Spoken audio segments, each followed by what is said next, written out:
Hello, hello, hello. How's everybody doing? Welcome. Welcome, welcome. Ozzy, how are you? You've been waiting for a minute or two. Greetings from Colombia. Lewis, how are you doing? Bustamante, waiting for another excellent tutorial. John Fossey, how are you? Noisy Fossey. Dominic, Masterclass episode 21. Hello from sunny Atlanta. Hello from sunny Portland. Holtzworm, hello. 2FS, good evening from the UK. Hope you're all good out there. How you doing, Bryn? Good to see you, bud. Justin Zukas, hello all.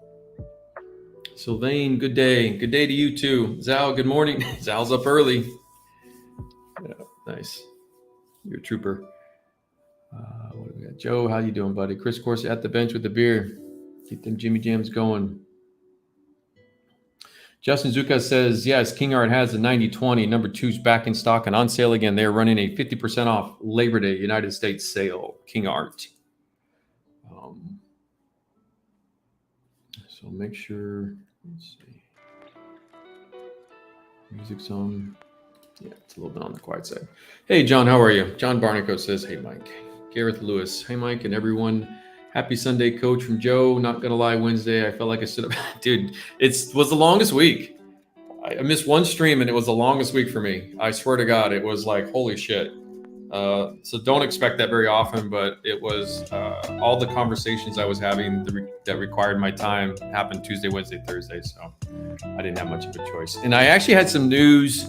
I don't know if I was talking to one of the guys here in chat earlier during the week.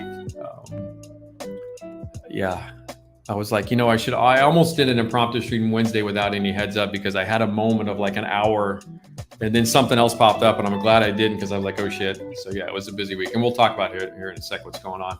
Because I did send a newsletter out Friday. So what's today, Sunday? Yeah, we have a Monday holiday. It's a big Monday holiday here in the United States, Labor Day weekend. So it's a long weekend for us. It's the official end of summer. Official school starts, even though school started for most kids anyway already. Typically, that traditionally is what's happening right now. So lots of sports. We had Formula One this morning, Dutch Grand Prix. And what else? We have college football started this weekend. So I was super busy this weekend. Got a big game this afternoon. My team's playing.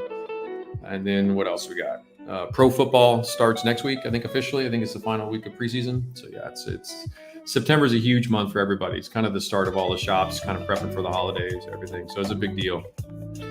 Anywho, what do we got going on here? Jean Benz, hi all. Mike Perez, how are you? Michael Perez from Spain. Hola, amigo. Mitch AL, these streams are really great. You're welcome, man. You're welcome. Martin James, how are you? Good to see you. Good to see you too. I'm doing well, Ozzy, everybody. Yep, doing good. In a good mood. Got my Russian club shirt on from Moscow. I don't know if Nikolai is going to pop in the chat, but that was a little sidebar conversation. There was a group of guys in Moscow that I guess apparently are big fans of what I do. So they this is the Sons of Rinaldi t-shirt from the Sons of Anarchy show. They made those and they asked if I could use my name and I said sure, no problem. He showed me that stuff and then I said, but you got to send me a shirt. So he sent me a shirt and he put president of the club on there. I thought that was pretty funny. So that arrived in the mail. I put that up on Facebook. I think you guys all saw that shit. Pretty good stuff. It's weathering time. Wayne, how are you, brother? Yeah. Panzer Dan. Football is back. Yeah, I'm a happy camper. I'm a very happy camper. Kind of quiet today, thankfully, right now. This is a good window of time to stream. So it looks like what'll happen is I'm West Coast, so we have 10 a.m. games. So I think what'll happen is I'll get to see most of the morning games or have the morning games on, and then I'll start to stream on Sunday, and then I'll probably miss like the first half of the afternoon games. That's no big deal. That's a good window for me for Sunday. And then on Wednesdays, I'm going to play with the time a little bit on Wednesday because the temps are starting to cool and the sun is moving south when it sets. And so it's not as bad for my window here. So Wednesday times might be like 3 in the afternoon West Coast, maybe 4 in the afternoon West Coast, which would be a little bit earlier for Asia. But it should still be doable for both Europe, Asia, and it's kind of a middle range of everybody, if you will. So I'm going to play with the times on Wednesday. You're welcome, Sylvain. Nog in the Nog. And all the blacks beat Australia again. So great weekend for us. love it. I love it. Yeah, and it was funny because Australia beat the Chinese in soccer, so or whatever that was too. Lots of stuff happening. Good stuff. Good week though. Yeah, busy week. Very busy week. Zal. Afternoon, Mike. Phil says from Connecticut. Bryce, our school starts obviously for me. Yeah, this. If you're in school, this is going to be that. Yeah, got pounded by Bama. Depressing. Yeah, don't be. I think you still have a really good team, to be truthful. I think the Hurricanes were a solid team. I think there was a couple moments where they played really well, and that is the problem of playing Bama. Their defense is usually a level higher than the rest of the country, so it's tough. It wasn't so much everything else; it was just their defense crushes it, and it's just really hard to play against them. They throw you out of your game plan almost immediately, and that's the genius of Nick Saban.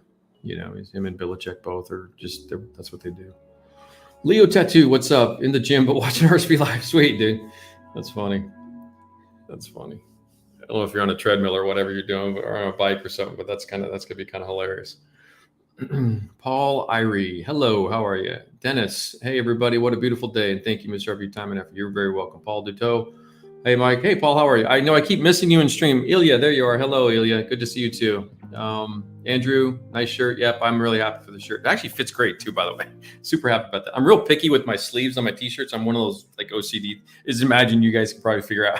Oh, when I got this in the mail, I got a bunch of stuff to talk about today. Like we're behind the 8 ball, so I got a lot to chat about. Where are we at? 12:07. I'll do a few more minutes, let everybody kind of roll in.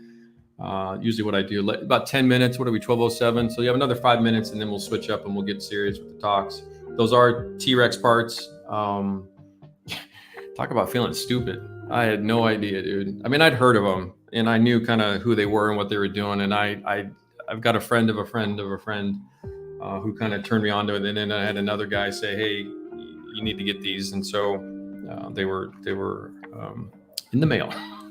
So this arrived this week. The cutting mat arrived from my friend Scott at Plastic Posse Podcast, which is from Tankraft. I'm not sure how you say that. It's TANKRAF. So I think it's Tankraft. But they sent me the Tiger 2. We'll use that today. But yeah, it's beautiful. Yeah, but this is like summer's coming to an end, which is fall, and this time of year for at least in my part of the world is pretty nice. I'm pretty happy. So let's see what else. I should have worn orange today, but I didn't. Those that know, but I didn't wear my orange today. I don't actually have an orange t-shirt or anything. I don't have anything orange. I have an orange belt. Actually, I'm lying. I have my orange belt on. Okay, Craig Cole, there you are. How are you, brother? How's it going down there? Is it calmed down at all? Because I know you guys have like another heat wave. Yeah, Craig's involved with a lot of the auxiliary stuff with the fires and stuff in California, which are just never ending. On the bike, Leo, that's sweet. That makes sense. Wayne says he's going to stream on my iPad during the last quarter of the 1 p.m. games. Yeah, and that's what I was thinking, Wayne, is so this office I don't have a TV set up in the office kind of intentionally because I'm a typical dude. I could do one thing really well, but when you start multitasking, it just falls apart. So I usually get distracted with televisions in the workspace, but I might have an iPad with like ESPN scores rolling doing this stuff. Yeah, early question, John. Question: I have stacks of Tamiya paints and saw that you mixed with water when you did the whitewash. How durable are the paints with mixed with water? Letting go of solvents seemed like a good idea. You mean just in general painting? You're probably going to find they don't airbrush the best in terms of really tight camos with thin with water. You have to get really good at it. Lots of practice. But yeah, it's very possible. In fact, you can probably thin and spray almost any paint you want to, truth be told. The reason I did that, the point of that purpose of the water was for hairspray chipping. That's why I was doing that, which I still can use and do all the time too. And that's the hairspray conversation. As the thinner is weaker, the chipping's a little easier with the acrylic lacquers. And as you strengthen the thinner, the chipping gets more resilient because the paint starts to cure. The water has harder time getting underneath. Question: what advice would you give about micro speckling with oils? I've tried thinning it more, but then the dots become too translucent. Well, that's actually very good, Sal, because what you want is you're going to want layers. And we're going to talk about one of the things, I don't know, maybe you have a little premonition, but Ozzy, yeah, you can definitely contact me by email. You guys are all welcome to reach out to me by email as well. It's tankart@me.com. Contact form on the website. All the links are in the description if you need to get a hold of me for anything. Let's see. Yeah, TRex has released a bunch of track sets recently too. I did get a Panther set. I don't have them. I didn't put them on the screen, but I did get a Panther set as well just to check them out.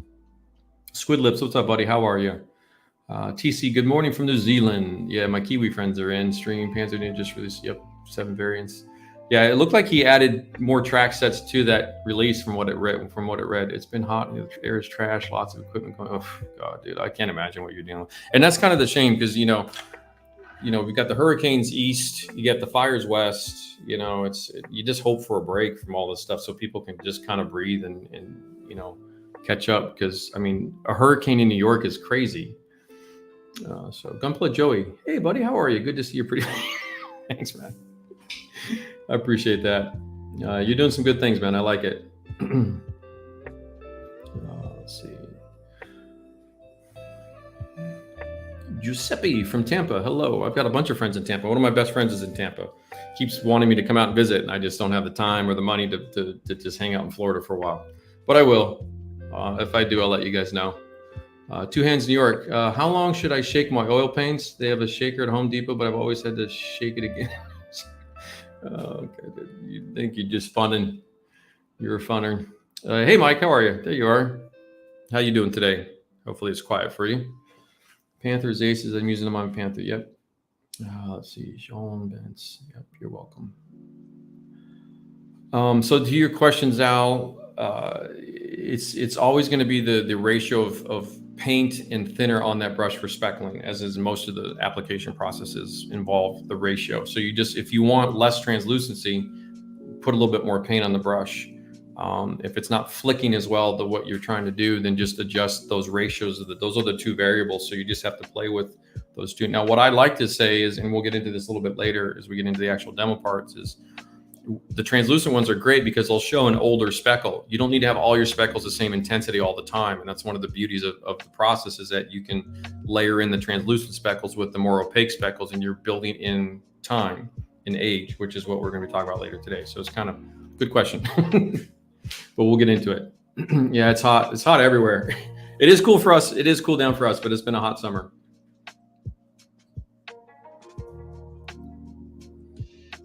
Oh, that was Bryn. I'm sorry, Zal. Bryn. I meant Bryn. I was talking to Bryn. Yeah. I think you both have you're right above and below each other. Yeah. Yeah, you're welcome, Bryn. Yeah, it was all the same. But yeah, good question. I was thinking of your Typhoon, Zal, in my head for some reason when I saw that, and maybe I saw your name. And so anyway, I'm rusty. I haven't streamed in a week, guys. I'm rusty.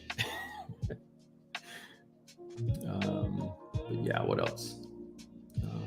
Should I shake my oils? Yeah. Let's see. Crew's busy with fires. Crew's headed east to help with the power restoration. Yeah. It's going to be, hopefully we get this all set. Maybe the weather shifts and you get some rain. That's kind of what I'm hoping for. Greg Mix checking in. How are you, buddy? How you doing? Thank you for all the cool messages and stuff. Bruca from New York. How you doing?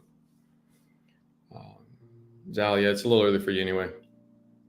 I think it means a comedy side show. Yeah, that's basically what I do. Don't worry. Nice and cool in Connecticut. Nice. Yeah, nice Panzer 1 too, Zal. That was a good finish on that one. Let's see here. Okay, yeah, let's get going. Let's start talking about some of the stuff we got going on here. Get my mug off screen. So these little dudes, I've had every tool clamp set in the history of 35th scale modeling over time, so I'm pretty familiar with them. I was chuckling with a friend in Europe about it too, because I'm kind of on the side of the fence of photo etch tool clamps. And this is mostly for my German World War II guys, because it's a dominant product line, in terms of it's always kind of an important consideration and what you see, so what we see here is the kit tool clamps, or lack of. They're just a little plastic rib over the thing, and they actually look like that with a little handle, and they flip back. And the modern ones are pretty much identical. I've been to enough modern German museums to look at leopards and some of the modern stuff too, to know that they're not a ton different as they moved into the 50s, 60s, and 70s. It's a very effective tool clamp. Obviously, this is part of the 3D printing conversation, and I'm just not involved in that. To be truthful, I've just kind of sidestepped it all because I've just not been, I don't have equipment. It's not my thing. I don't do CAD anymore. That just drains my brain. no interest in doing that for me. I did CAD for quite a while with all the design stuff I used to do, and ZBrush and alias modeling and stuff like that. It's painful. It's not my thing. It's just not my jam. So I'm appreciative of the guys that are into it and can do it really well, because it was kind of a thing. But anyway, what happened was I was reached out to and said, hey, you should take a look at these, as I mentioned earlier. And then I was like, well, yeah, I'm not a huge fan of sending me free stuff all the time, but okay. So Paul has a question on, just to get sidetracked real quick. Tried speckling and had difficult time getting the process to work. Do you prepare your brushes if you're going to do a wet application? Yeah, more or less, Paul, pretty much. And we'll do some speckling here. I'll run through that. It's a key technique, and I'll reinforce it today. We'll start with the StuG in terms of the demos, and then we'll do some science fiction stuff second half of the show. So Gaeta Scale Model Works is, hi, I'm from Tenerife. Do I say that right? Is it Tenerife? Probably not saying that right. Island in Spain. I want to be from an island in Spain, dude. Like, come on. Chris Babs, what's up, brother? No joke. That's a topic for a future Sideways episode. What is that? Oh, the free stuff? Is that kind of what you meant right there? The connection? I think that's what I was. Matt Hill, how are you? I see you. Vayo, hello. Vayo, I don't know how you say that. Adam's 3D printed tool clamps is pretty cool. Yeah, Adam Man is a friend of mine. So we actually go pretty far back in that conversation. But anyway, if you guys have never seen these before, I opened this up the other day. This came in the mail midweek. I opened this up and I was just kind of like, oh, look at this. But, just super like I had to go sit down. So those of you that are into this, because there's that moment where I have to put that hat on, because I'll geek out, the whole rivet counter stuff. I've never seen anything like this. And I've got Kim's from Korea. I've got his sets in the closet there. So these are 35th School 3D printed tool clamps. I don't know how well this comes off on screen. You can tell kind of by my finger, my fat fingers. Fingers actually aren't that fat. They just look huge on camera. So that's 35th scale. So these, and usually, so the reason this is important, usually tool clamps, going back to Edward and Aber and everybody else in between, and all the, even my favorites are the fine mold sets, the StuG sets, which I think are out of production, which are plastic injected molded tool clamps. And they do some of these, although they're more specific for the StuG. And I'd always wish that fine molds would just, or it was model casting, my bad, my apologies. It was the model casting sets that were plastic injected sets. They were always the best. Like if you could find them, I'd buy them in bulk all the time. Like they're just gold.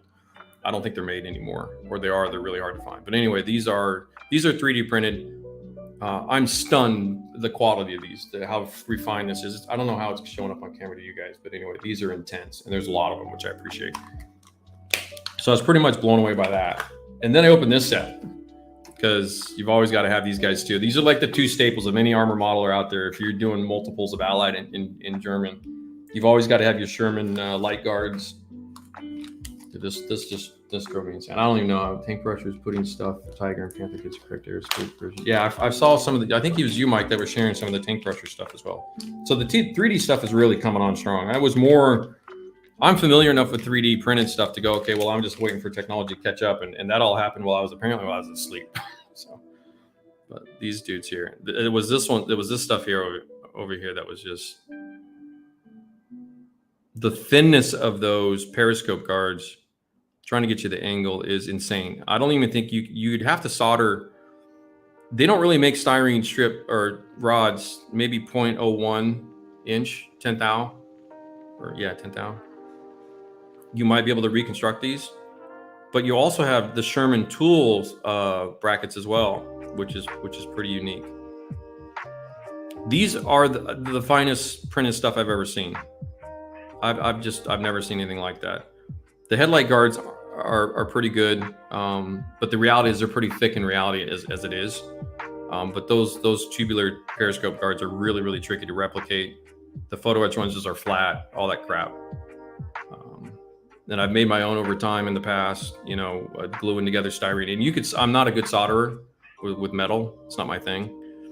So I've never really made it, but to make those is just tedious. It's just brutal. So these impressed me. I saw these and I was like, oh, mother of God, like what just happened? So anyway, I was super happy with that. If you guys aren't familiar, now you are. I am. I wrote him. I said, hey, sorry for being out of the loop on this one. Thanks. So that was pretty cool. Robert, how are you? Mike Skyers, hello, buddy. Juan Pablo, hello. Must be 4K. Yeah, it is literally 4K printed stuff. I was just, and it looks like you get good value for the price or what these are. I don't know what the retail is on these, but you get enough for a few kits, which is, you know, if you're spending 50, 60 bucks a kit, plus this, plus tracks, you know, you're 100 bucks in on a kit, which is pretty normal, to be truthful. It's no different than buying photo etch sets at 15, 25 bucks, whatever they are now. So definitely excited about that. And I do have a couple of the track sets, like I said, and they've announced a bunch of new stuff too.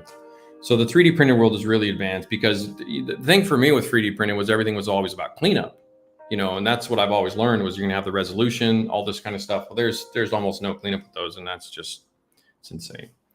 Makes me a happy camper. Mike says I got back in town in time. Thank you, brother. Good to see you. How is Toronto today? Toronto's probably nice at this time of year. I've always been to Toronto when it's cold, so I've never enjoyed it when it's been. Yeah, Dan, and that's what it is. I'm not a big solder guy. I've just never put the time in to really get going with it. Good luck. I do have to get back to a chipping episode. So what's as a recap, we've come to the end of a few things with the Mechatro. We're going to come really close to the end of this little guy, which is going to lead into the bigger version. I did buy. So this will be part of a future stream, but I did get a rig for the container. So the container is basically kind of done. So, and I've got a tractor trailer rig from Herpa in 187. So we'll get to that in a future one. With the StuG, we're going to do the weathering on the engine deck and continue that. We're going to have the big conversation on that today. And then what we're going to do is I was hoping for it today, but I'm behind schedule a little bit. We'll start adding the snow, and we'll do the snow mixtures and stuff and getting some snow effects on this guy. Probably Wednesday stream. I got to find my other product stuff for that too. I just didn't have the chance to really dig into my storage for some of this stuff. I thought it was in one place and it wasn't. So I'm like, I gotta go find it. So I just decided to continue with what we were doing before anyway. Yeah, that's what I saw was Tank Brusher provides the files, and I don't have a printer. So that's kind of the downside for me and those of you who don't have a printer. Calgary's awesome weather day. Hope it's good there. Yeah, I'm thinking northern Western hemisphere is in a good weather stream right now. Yeah. Yeah, so, and that's what happens too, Mike, is he's saying it goes to sweater weather. It changes so fast. Like it'll be 85, 90 degrees one day, and the next day it's like 70, and you're like freezing. You're like, holy shit. But it's not cold, but it's just, you've been cooking. Do you ever try to replicate nets on it? Yes, I have, Bryce, a few times. Trying to see if I've got a net. Yeah, I do. Verlinden made a bunch of aftermarket sets back in the day, and one of my favorites, and I don't know if I have much left. I probably used most of it up.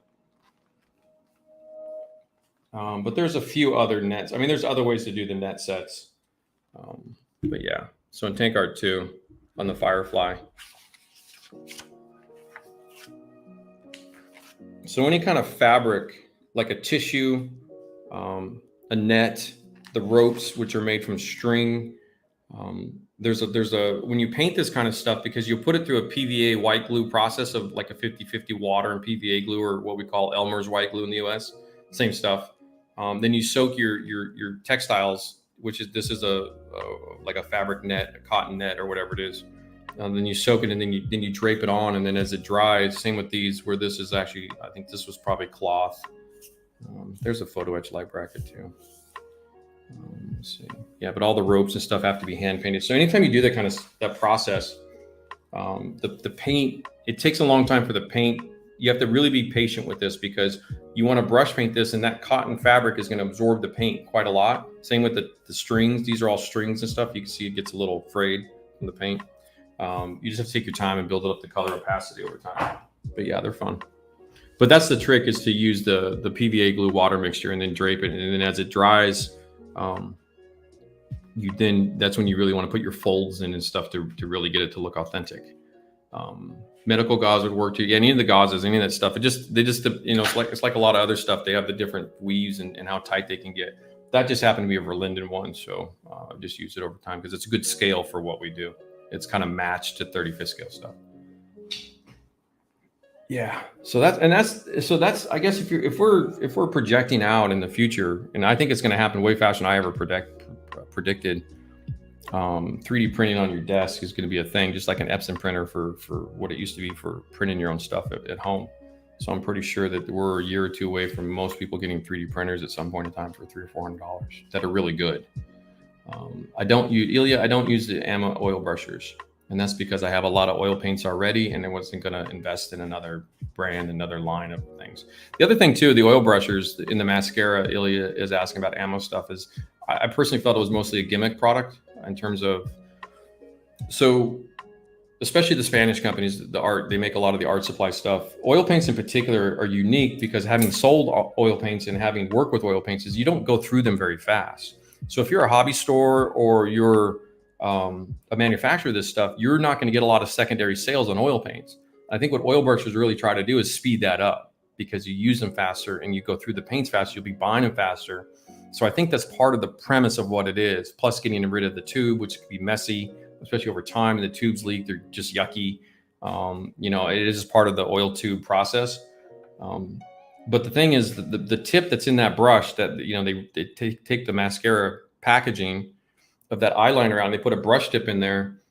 It's just a clumsy brush, in my opinion. It doesn't, in how the application goes, how I need to apply the oil paints just requires the fact that I've got to get it on the cardboard, get the linseed oil out anyway. It was just, I'm not doing that. Like, it just didn't make any sense to me in terms of what oil paints are really powerful. Like, it's a good general, just like the other pre-made stuff is always, it's a really good general product. But when you want to advance to 8, 9 tenths of to get to the high level, and Ilya, you play at a really high level anyway. So I find that if I'm going to really do my weathering with oil paints, I have to go through the same process to get the oils onto the cardboard, get the linseed oil out, prepare it properly so that I can do my blending, everything I need to do with it. And just putting it from the oil brusher cap doesn't make any sense to me. So, and that's why I don't use them. It just was like, okay, well, I'm just gonna be buying oil paints for the purpose of buying oil. Like, I don't need to do that. Once you have like 20 oil paints, like, you don't need any more. Like, that's it. You can do whatever you need. Yeah, cheesecloth, other stuff. Yeah, but I don't know, John. I don't know how long those Verlinden mats, the nets are around anymore. I just have had a lot. I have a lot of old aftermarket guys. I have a lot. Somebody wrote me the other day that Jordi Rubio did a YouTube video. I'm like, Jordi, really? Is he still doing stuff? I have some barrels from them from ever ago. Lewis from Puerto Rico, reading the KINGART 3. Awesome. That's a good book. I highly recommend it. Yeah, good luck, Mike, on the hairspray. Pabs, how are you, brother? I saw you for a second. I didn't say my proper hello to my boy Chris Pabs in chat. I hope you're having a good day. I see you're starting your funnels on your high noon. Have fun with that. Get through like 2 of those and be like, yeah. Am I friends with Mig? I know Mig. I've met Mig. We're not buddies, if that's what you mean. Like, Mig just a friend. Oh yeah, no, Mig and I, there's no problem there. We're in the competitive level of don't expect us to be friends. I met Miguel many years ago, but we've bumped heads a few times. So no, I'm not friends with him. Even though I feel really bad with what's happened to him with his personal life. It's not pleasant to deal with that. As I'm dealing with family, they have dealing with similar things to what he's dealing with. It's very, very unpleasant. So I would never wish that upon anybody. But I do think a lot of, and I like, Martin's words, things are a little bit on the gimmicky side of life sometimes, but that's, they're making product, they're a business, they're here. That's what they're supposed to be doing. So I have no disrespect for that. It's just, I'm going to be a solution-based modeler, like for what I do with Rinaldi Studio Press. So everything that I do, that selection process is predicated on my end game, not the brand and not what I'm really trying to do. So like, even though TRex sent me these things, like I normally would say no and to go buy myself, but it was just kind of like, it was one of those, okay, send them, let me just check them out. No problem. I just kind of never really given any real thought. So I'm going to buy whatever I need from them now on, like for that kind of stuff, but I'm not going to go to TRex and give me all your free shit because I'm Rinaldi. Like, that's not how that goes. I'm a huge opponent of that process. And like I said, with the mission paints too, just to be clear, in case you haven't heard that story before, I did all the logos, all these logos and all the graphics. And I used to work for the company years ago at the brick and mortar store. I'm friends with them, all that stuff. And so the paint comes to me as part of my payment for the graphic design work that I did. So that I allow. But the other paint companies, Rick, everybody else out there, they kind of know my position on that. I've talked to them all enough. They all know if I need anything, I just get it. It's fine. But yeah. They suspended Ard Brazil. I got to watch a stream. Kombucha. What are you talking about? Yeah, Mig is a marketing genius. That is what he's provided for the hobby. It's changed the hobby landscape. The scale modeling landscape is a lot of. I give a ton of credit to him for that. He deserves all of that credit for that because he did a lot of the hard part back. This goes 10. Go back to 2004, 2005. Yeah, but that's but also Zal, that's true. That's the thing when you become big in business. That's what happens is you're going to step on some people, and that's just the nature of business. We're all human. We have our good days and our bad days, and I've obviously pissed off people too, and it's just how it is. I don't bemoan that for. But that's they do a great job with. I think, actually, if I'm honest, because I've been around the block a lot, I was involved in that conversation pretty deep. I will say that the AK ammo conversation is in a really nice kind of harmonious, happy spot. If you all know what I'm talking about, they used to go at it, and I just kind of like where they're at right now, where they just kind of do their thing. It's not really a tit for tat. I don't really see it anymore. I don't really see it online too much anymore. We've all just kind of just do your thing. And I kind of just appreciate that now because that lets the rest of us kind of do our thing without getting involved in this tug of war between what those companies used to be all about. Because MIG started AK, and there's a whole thing with that one, and he started MIG production, the whole thing with that one. So it's all of that, but I'm happy it's at that. It's the old missing links guys will all know what I'm talking about. I'm happy it's just kind of chill, just totally cool with it. Everything's totally cool right now, which is I'm happy with. But yeah, and again, I've said this before on stream. Use whatever brands you guys like. I don't care about that stuff, to be truthful. When you first discovered using oils for use in modeling. Now, my first oil use was probably like 05. I think I was talking about that. It's somewhere down the road. It was my Churchill Mark 1. I don't have it in a book, but it's the Churchill Mark 1. I'll see if I can. Let's see. I don't even have my photo time up. I don't even know where a picture of that thing would exist. It's probably on my Instagram. Yeah, but it was an older one. But that was kind of what it was. And so the reason why I went with oils was because I was talking to my European friends. We'll get started here. I spent a lot of time in Europe over like 07 through like 2013. And they do a lot of traditional oil paint work. And a lot of the transition to oils in particular comes from the figure painting guys. Hugo Lighton in particular. I talked to him a few times and he had a few really good articles. If you guys don't know who Hugo is. Yeah. But that's usually the oil painting with the figure painting guys is where the techniques all kind of develop from in terms of the cardboard, in terms of why you do what you do with it and how to get it to work for you. Because the traditional thing with oils always stay glossy for weeks. And that's what it was I studied the figure painter guys. That's how that all happened. But doing armored communication vehicle, can't remember the official name from Gundam MS-018. Armored communication. You talking the hover tank, Patty Cakes? I just realized what your last name was the other day too when I was scrolling back. I'm like, oh, that's Patty. No, Pat TK. Oh, I'm a little slow. Paul Shrimplin. Hello, across the pond from YK. Nice to see. I'm guessing New York, maybe. You're in the UK. Windsor Newtons. Yeah, I have a few Windsor Newtons, and we'll get to the oils here in a sec. Actually, I could probably put those down. I've got my tape down over here. Using my new shiny tank ref, even though you guys probably can't. Yeah, here, let's. I did. They asked me what I want. I said, well, I'm always happy with the Tiger 2. It's kind of a cool. And I don't know if you guys saw Missing Links too. Eric Rice, who shares the Friday eBay photos on Missing Links in the Axis group, put up, I guess, Bundeswehr archives discovered or found more blueprints for paper panzers or some official stuff for paper panzers and the Tiger 2s and stuff. So pretty cool on it. Zoom out a little bit for you guys to see what I'm doing. Okay, so I'm setting up. So I got another fresh oil palette. I set this up last night. I was going to work last night and I got tired. There was some college football. The UCLA game was on and I just started watching that. That was a really good football game, by the way. UCLA, LSU. Anyway, so we've got my color palette. So this time I'm trying to, all my darks and grays and lights, all my armor militaries over here, then all my kind of bright color stuff's down here. So I switch it up occasionally, but again, all the color names are in the description below the title of the video. Click the show more, click the like button, hit the like button.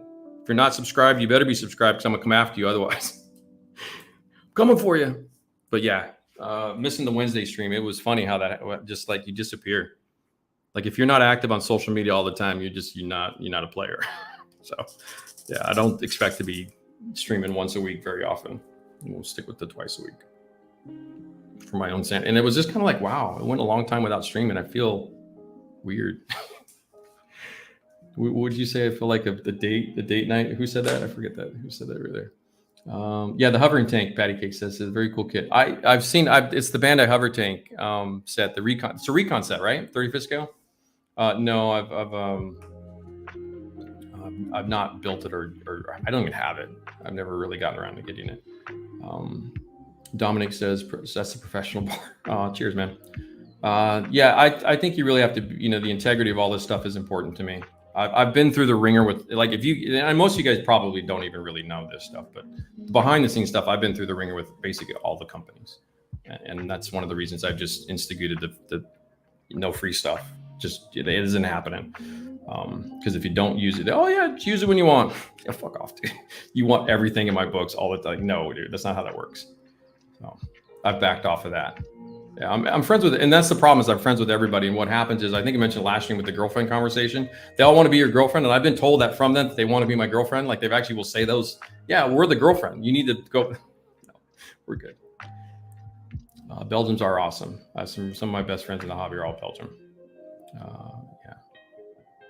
Yeah, I know Will and the guys, they have their podcast going. I've talked to Tracy, and Tracy and I are friends. We go way back. Tracy Hancock on what is the name of that podcast too? It's Scale Sprue Cutters or something. If I forget the name, I'm sorry. And then we have Plastic Posse, which you guys have all heard that one. No such thing as a free lunch. No, there is not. Don't ask for free stuff. Ask for free shipping. Yeah, it's so funny because when I used to set up free shipping. I just can't. Shipping's nuts too. But the free shipping is funny because how that mentally plays out. If I raise the price of a product and give you free shipping, sales are awesome. But if I lower the price of the product and have real shipping, sales suck. Even though you're paying the same number, it's all psychological with that stuff. Arnell, I typically do. So he asked, do you have a specific palette for each specific modeling product? Yes. When I set up my oil paint palette, I'm setting up all the colors for everything I have to do because I'm doing multiple demos for you guys.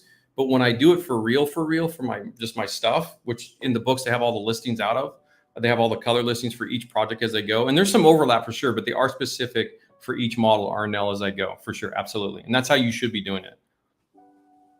Yeah, it's exactly the same conversation, Juan Pablo. It's how they are. Girlfriend says, do whatever you want, and you do whatever you want, and you get in trouble. Panzer and Sprue Brothers is carrying TRex, by the way. Yeah, Sprue Brothers is my boy. I got to talk to Gordon pretty soon. I was waiting on Gordon to come back from the Nationals. He's probably, so you'll probably see all the stuff pop up in the Sprue Brothers in the next month or so in terms of their listings and all the things too, because I'm on good terms with Gordon Kwan, who runs Sprue Brothers. Is the textured mud Strulo to the hold dry to the push? I tried this trick, but after a little push, it fell apart in the regular pigment stuff. Yeah, Ilya. So what happens is, because Ilya's been asking about pigments and stuff off stream, which because I really want to make sure he gets a good grasp for this. I won't physically touch this. You know what I mean? Like, I'm not going to put my Jimmy Jams into that. So at this point in time, it's been fixed. I've got the stains. I've got the bulk of this down. Besides the fact that if you want to weather more, Ilya, I wouldn't be touching it with the brush. So I'd either be using, and we'll get into this here shortly, and I'll go back over this again. I'll review all this for you too. Is like, I physically try not to touch this as much as possible. Just hands off. Everywhere I touch the model now, and once I get the tracks on, it's way easier. But everything right now, as you can see, I'm touching from the guide teeth or the idler. I'm touching where tracks will go. So I'm not super concerned, but I physically don't touch anything anymore. They cannot withstand a human pressure. Like, it'll leave a fingerprint or whatever. And that's usually why I do pigments last. But because of the demo purposes of how this flow goes, it was just smarter to show you now versus, for other reasons. It was just mostly for demo reasons I have the pigments on at this stage. Usually what I would have is the whole thing would be weathered up here above the fender. And then I'd do the lower part of the wheels. I'd get the tracks on, and then I'd finalize the model. And that's how the flow goes through the books. When you see the books, that's usually what you see anyway. Yeah, talk about companies, not people. Yeah, I know, Juan, but it's also the crossover reference it holds true. But that's what they would say to me is like, yeah, we want to be your girlfriend. I'm like, no, you don't, because I'm going to fuck around. Because I've got these other guys that want to be my girlfriend too. So I've got the girls over here that want to play with me too. And I'm like, I can't do 200 bottles of paint from 5 different companies. It doesn't work. So I've had to put the clamps on that, like the kibosh. Yeah, so let's see what else. Okay. So that's kind of doing with the pigments, Ilya, is, once I get to this point in time, your touchability to it. In other words, if you're going to do something to it and add more to it, you have to be really careful with that. And I'll show you how to how I address that here in a second. Actually, let me set this guy up a little bit here.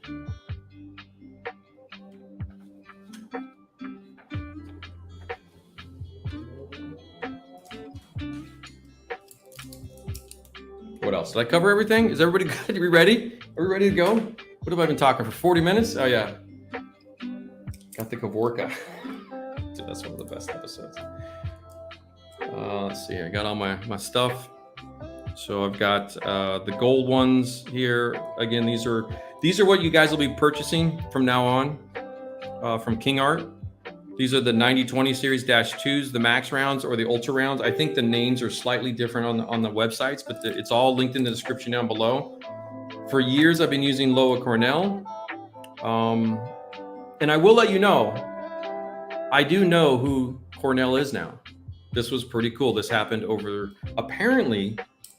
So you know how I've been, those of you who've been in stream for the last few weeks or so with me have known, I'm kind of been joking about the fact that you all went through and bought all the KINGART brushes up.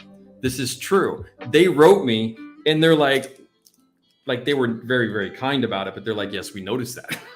They're like, who are you? What are you doing? So I said, well, when are the number 2s back? He said, well, we've got a small, that's why it was noted in there. The number 2s are back in stock briefly. They're 50% off. And I do believe in the United States, it's free shipping over $30. And I do believe they ship internationally. So I think they're out of New York. But anyway, Mr. Cornell started KINGART.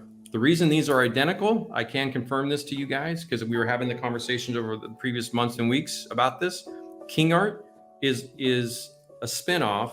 Oh, wait here, grab the wrong one. I was going to do a slick transition segue there. So Cornell sold the company. Loa Cornell was sold.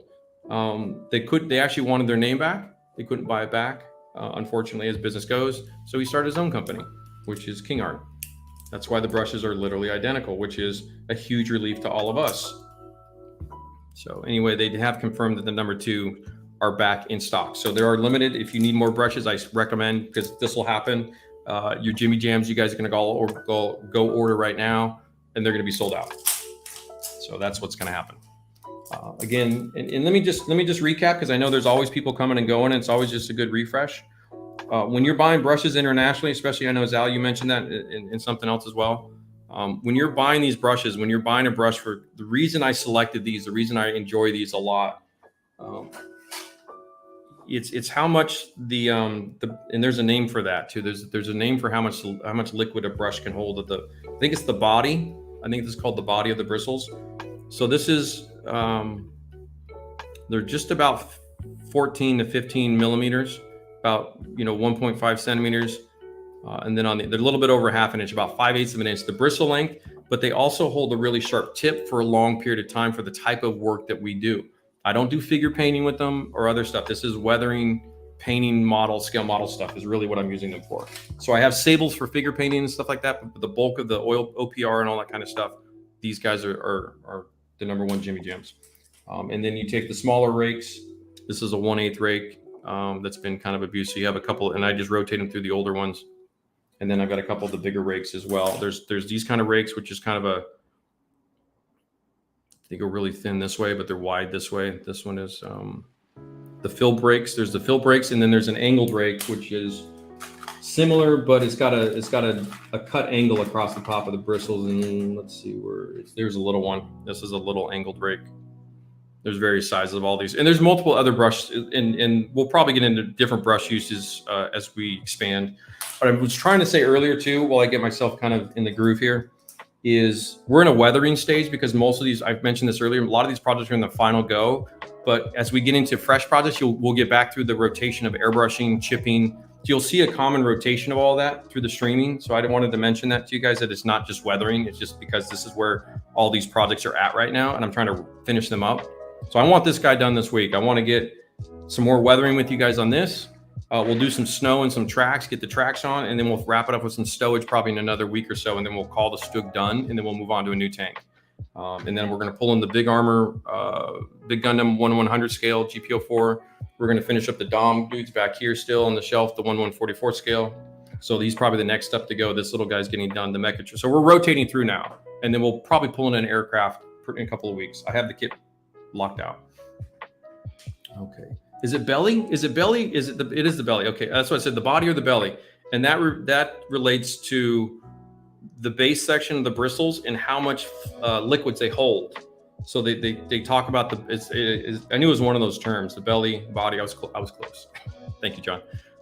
But yeah, that's what that refers to, and that's the bulk of it. Because when you go to, let me see if I can find it. I don't keep many of them out anymore. Do I have a little shit brush? Yeah, here. So let me just. So this is no, there's a 5.0. And here's a number 2. So this 5.0 has actually been used for some other stuff. So its tip is a little bit beat. But so this is a 5.0, the orange one. The reason is the belly of the bristles does not hold enough liquids so that you're constantly reloading it. Way too much for what we want to be doing. This holds a lot more. You get in a flow and a rhythm a little bit easier, and you'll find that workflow is key to success for a lot of the things we do. So that's the whole reasoning behind it, if you're ever curious about it. But I like to review that every now and then because it's a good refresher for a lot of you guys. Okay, so let's get going. Expect a 3-hour stream because it's already 1 o'clock, so we'll go for a couple hours for sure. So you're welcome to come and go as you please. So I've got my color brushes, my blenders. Weathering time. So what I mean by that, which is I put that in quotes, it's pretty obvious, but one common conversation I have a lot, and I think Barnacote, if you're still around, I hope this is relevant to that.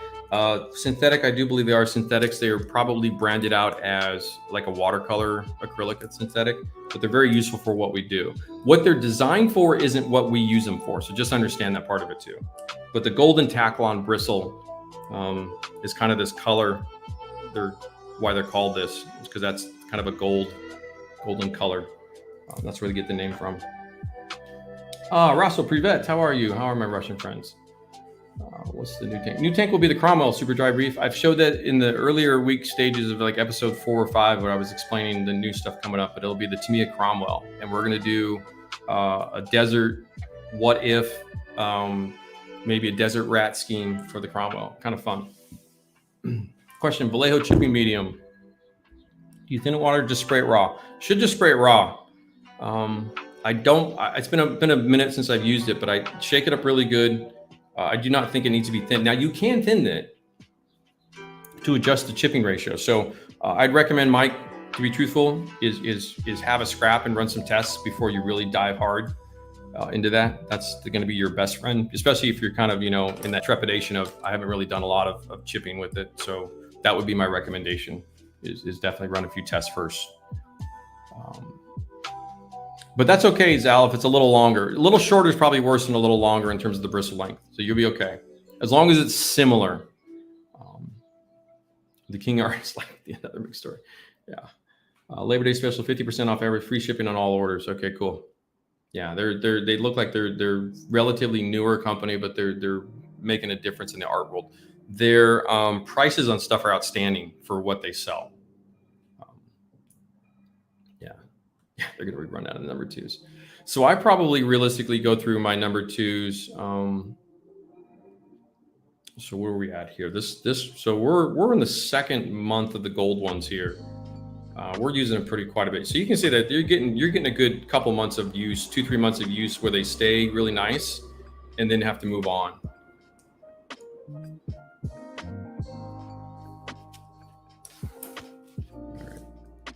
I gotta get going here before you guys all start yelling at me. Start painting. Paint some shit, motherfucker. Yeah, this is NC-17 channel. Not for kids. Even though I do have to keep the cursing down to a minimum. I was yelled at for that. I think I meant parental units came in. They're like, yo, number 1 son, you got to keep the cursing down if you're going to be on the internet. I'm like, okay, sorry. Hey, Jason, how are you? Let's roll. Okay, Martin's last few questions checked off. Okay, you guys are good. You guys are good. The belly. Yep. Good. Yeah, I'd probably shake it up real good. Then it airbrush. Yeah, you might have to. Some of these probably thicken up over time. Hey, George, how are you? Between family events, I'm fine. Thanks. By the way, your cheat looks great. Thank you, man. Yeah, your fellow Moscow. I don't know if you're involved with them or not, but Nikolai is Drugoi Modelism is his group of guys. I don't know specifically. I chat with him a little bit. You know, our English is a little rough, but he's a good guy. Seems like a good guy. All right. It's a blender. Use this for dust.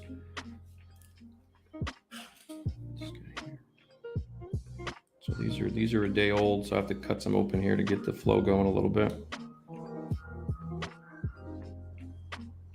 Let me see. Let me zoom out just a little bit for you guys here so you can see. Okay, so I'm going to be working on the oil prep here for the second. It's kind of an important step. So you can see how the palette's really fresh. So this was set up last night about 10 p.m., 9 p.m. or whatever it was. So I'm going to come through and I'm just going to kind of poke them through a little bit. They're kind of dried on the outside. I'm not super concerned. But to get it on the brush a little bit, I'm going to put a little bit of thinner down. I'm mixing a little bit of the color, trying not to get too bad there. But so they get kind of a dry outer shell. Some of them are a little juicier than others, but that's usually what happens. It's pretty normal. Get a little bit of an eyedropper here. So I'm going to put some fresh thinner down. What this does kind of pre-wets the oils on the palette just so they get on the brush a little easier at this point in time. This won't affect any of the blending or anything like that in terms of when I actually use them. Probably don't need to worry about those guys. This white one here. Okay.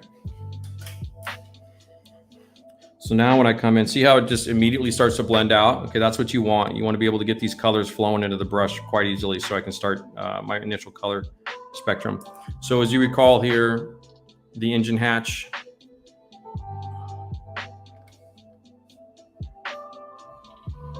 So we started with that guy. I started with the light to dark process.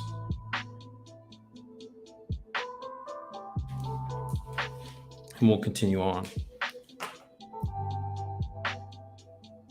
Just gonna cut brushes here, make sure everything's good.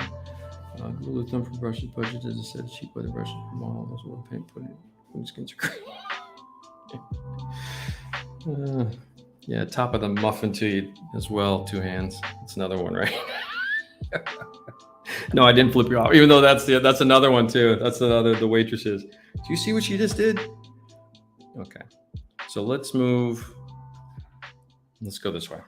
Just trying to decide if I want to go down to the lower ones or start. Oh, let's go left. So we're going to go on this guy.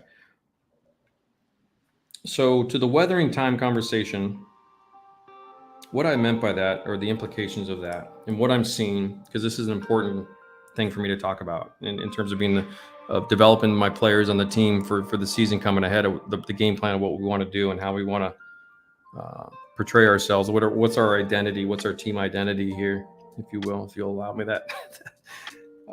Is really what I want to try to do is get you guys to understand that weathering happens over the course of time on the vehicles themselves, and this includes Gunpla, Star Wars, everything else. It doesn't happen in one setting.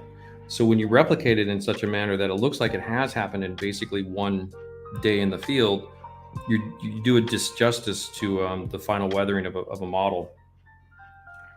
And how you get around that is you have to start thinking mentally about the time aspects of the application here. And this happens through the variations of translucency and opacity. Those are going to be your basic variables and how to maneuver this. Do a little bit. This surface has been dry for a while, so let me put a little thinner down, just kind of so the blending goes a little bit easier the first time.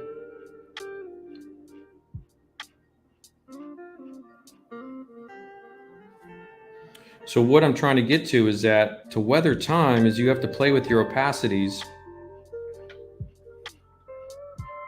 to build up the visual difference between an old weathering and new weathering on the same vehicle.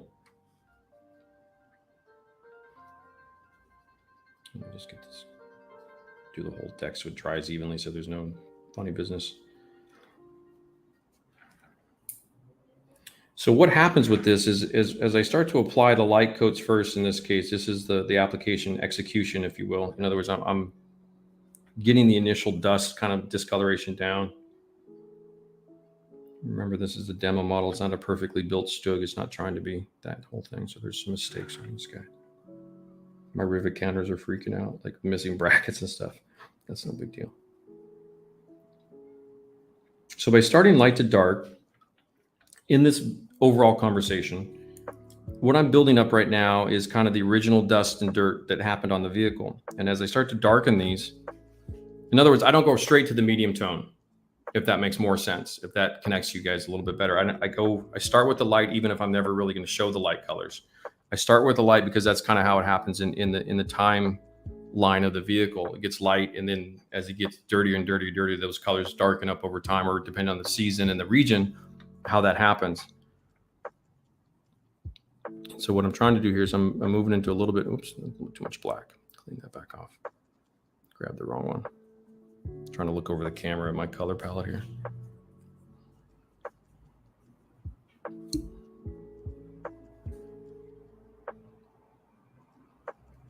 So this is kind of where I'm going with this in terms of what I'm seeing is a lot of people are weathering, especially as you're new to weathering. If you're just coming on to where, okay, what am I really trying to do here?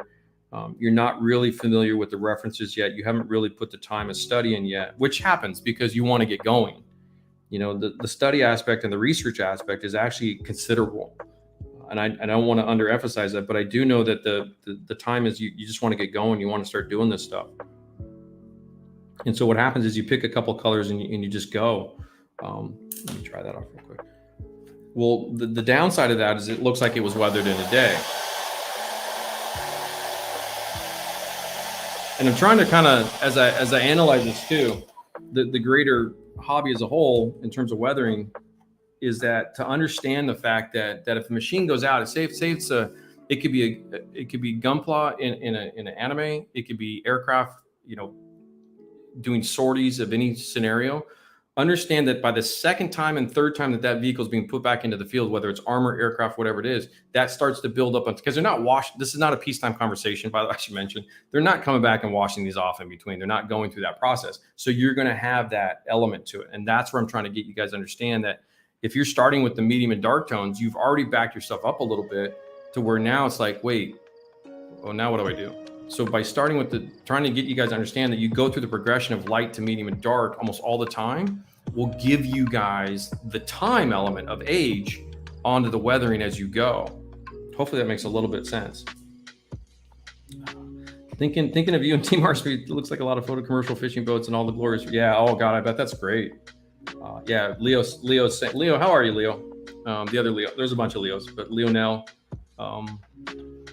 yeah, I don't want to, we'll get into more reference conversations in the future, but the weathering of time, understanding that these elements don't happen on the bench, and try to get your mental capacity going to where, you know, think about like week 1 of the life of the vehicle or week 2, and then what's it going to look like a couple months down the road, and then apply that on top. So to Bryn's question earlier about the speckling, if you're having different translucencies and opacities with speckling in particular, use that to your advantage, because you'll be able to control or apply in a controlled manner time.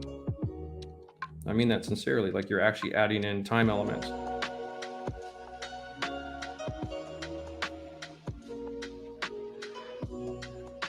It's a really important bit to the weathering vernacular, if you will, of really what you're trying to achieve with it.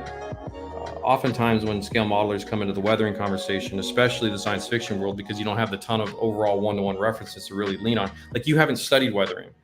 What I mean by that is, for example, in the historical contents of all the civilian military guys, all the trains, all the boats, submarines, tanks, planes, we can go see this stuff. And so we start to see what a chip looks like in like just a rough conversation. So that's 10 centimeters right there where my thumbs are on the ruler here. If that scratch was 10 centimeters in real life, on a 1/100 Gundam, it's 1 millimeter long. And you have to understand that. Like, how do you apply that? You know, how do you get the stroke of something 1 millimeter length to represent something that's 10 mils long in real life? Like if this was the corner of the machine, and that's kind of what I'm talking about with like studying weathering, like what happens, like how does paint fade? How does red paint fade into pink, and the tones that happen, all the things that really, the subtleties of everything, to where the 8, 9 tenths of weathering to really push it up there to where guys go, wow, that's effing awesome. Like, what are you really doing with that? Those are the little difference makers that goes, you have to like get that in your head. It's not just slapping mud down and calling it a day. Like that's just getting dirt down, but you're really trying to get that story arc going. And that's where weathering really, the difference is, when I've said this before, it's storytelling. It's the life of the machine. And that's what you're starting to replicate. And you do it with the stowage, you do it with all the details, you do it with the markings, you do it with your unit stuff, whatever you're using, the camouflage. Like, you're telling the story of that machine. Well, that's what weathering does too. It's the final vision of all of it. And so that's where that difference maker really comes in, of adding in the various elements to create the opacities, the translucencies, and all that kind of stuff. So by right now, you can see here, these would be older stains to like this stain here would be a newer stain. Whereas these ones over here would be older because they're more faded and heavily washed off, but it might've happened a couple of weeks prior to this one happening. And that's the time element where I don't have them all the same. Same over here. It's the same idea over here, where the variations between all this is me weathering in time, and to show there's some really translucent weathering in here when you get up close, and then there's some much stronger ones. And that's the elements of, well, that one probably happened 2 or 3 weeks ago. Well, this one probably happened, yesterday. That's kind of where I'm going with that. Like, be that specific with it. And you're the author, so you can control that too. You can go as hard as you want to go with that. Like, it's not a black and white conversation. It's just the time element is important to get effective weathering across to everybody. And like, I can think like body language and other stuff, people pick up on that really easily when they view your work. They're like, oh yeah, look at that. Like, they see that instinctively.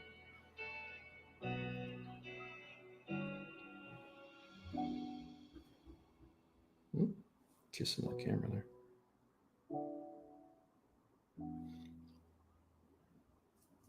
So I'm using kind of middle grays and a little bit of light tan here to go around this hatch here for maintenance work. I think the music's really slow music today too. Can put a little too much down. Just take the blender brush up, wipe that up. So I think if I can get you guys to start understanding that principle, it's one of the backbones of also why I use light to dark as kind of a barometer to control my work, because I realize when I sit down, like this first 5 minutes of the demo here, like I'm talking to you guys and getting my brain shifted to the model builder guy. So that's a blended brush. I don't want color on that. Just if I start light to dark, it's a really safe process in terms of putting the colors down. It gets you in the flow, and then it also by default begins to weather that time element into it automatically. So if I start with the middle high ranges, the darks and the medium tones, initially you sometimes will struggle with that, because now you kind of don't know where to go with it. Whereas if you go from kind of a linear fashion of light to dark, I'll get to your questions here in a sec. Trying to get my Jimmy Jams going in the flow. I miss you guys. I haven't talked to you guys in so long. I'm super chatty today too. Got so much to say. Ronaldo always has stuff to say, don't I? Question: starker weathering is more recent than faded. Yes, that's kind of the general context of that, Bryce. It can be manipulated, but yes, your darker, intenser tones.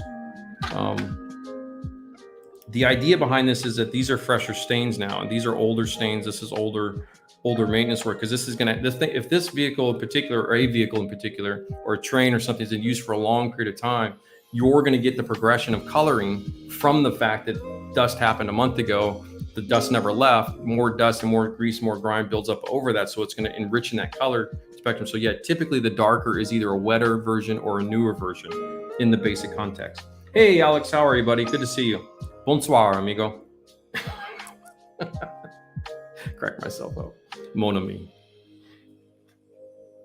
I just like amigo. I'm from LA. I could get away with that. So I'm not so much concerned about my application today as I am kind of more about the concept of the age of the weathering and what you're trying to replicate, in the general speak easy of weathering. Because what I do see, and I see this quite often, and I mean this in sincerity, is that the guys will, that are kind of like, okay, I'm trying to really learn weathering. what this really means. And even if you aren't researching or referencing that, we all know what time looks like. We all know what a dirtier, older vehicle looks like. So, use that to your advantage. I'm just kind of going darker in the cracks and crevices here.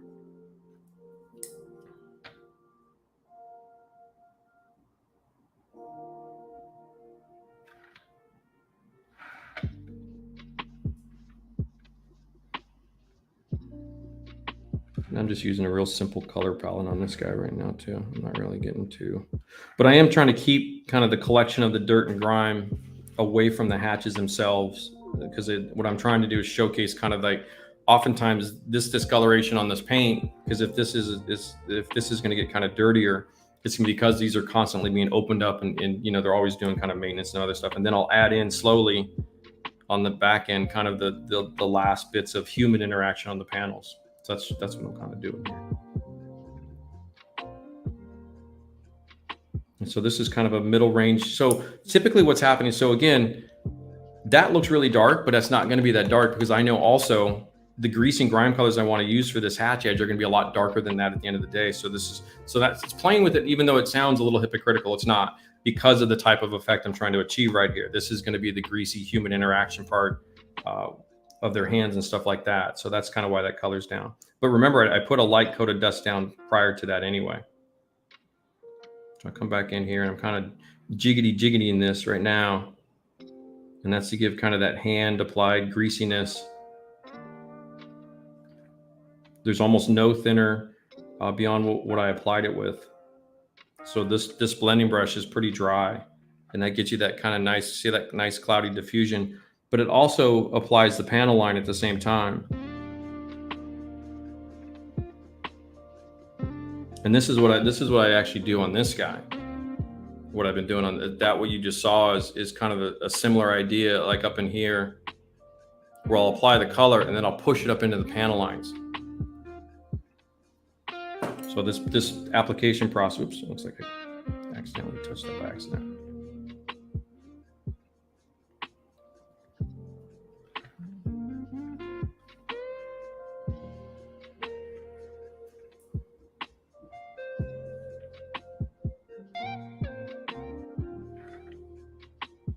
So you can see how I was able to kill the two birds with one stone, where I was able to kind of push that into the panel line itself for the hatches, and then kind of get that kind of greasy, grimy edge look to it as well.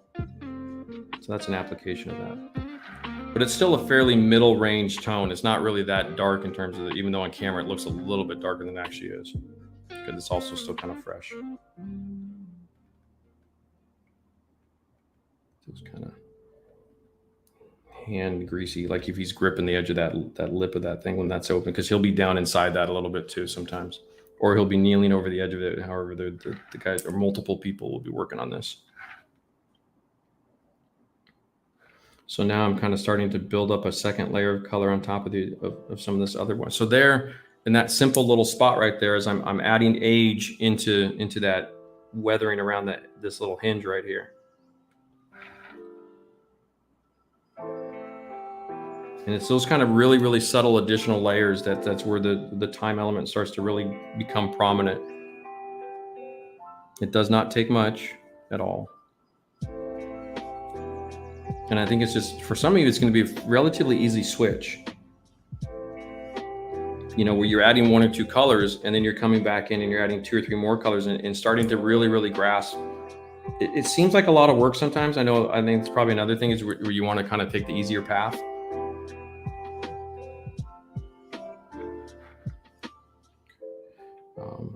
But yeah, I'm just getting some work done here, and then I'll pop my head up, and then we'll have a little question and answer session there too. I see all the stuff going. But that's an important element to me in terms of what makes successful weathering, regardless of the subject matter.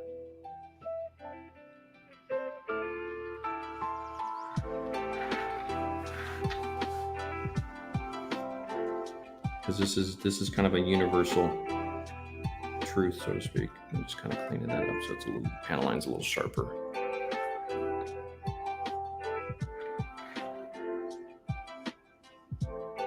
Just kind of letting that jiggly caffeine shake of the brush kind of display that out a little bit. Let's do a little quick dry.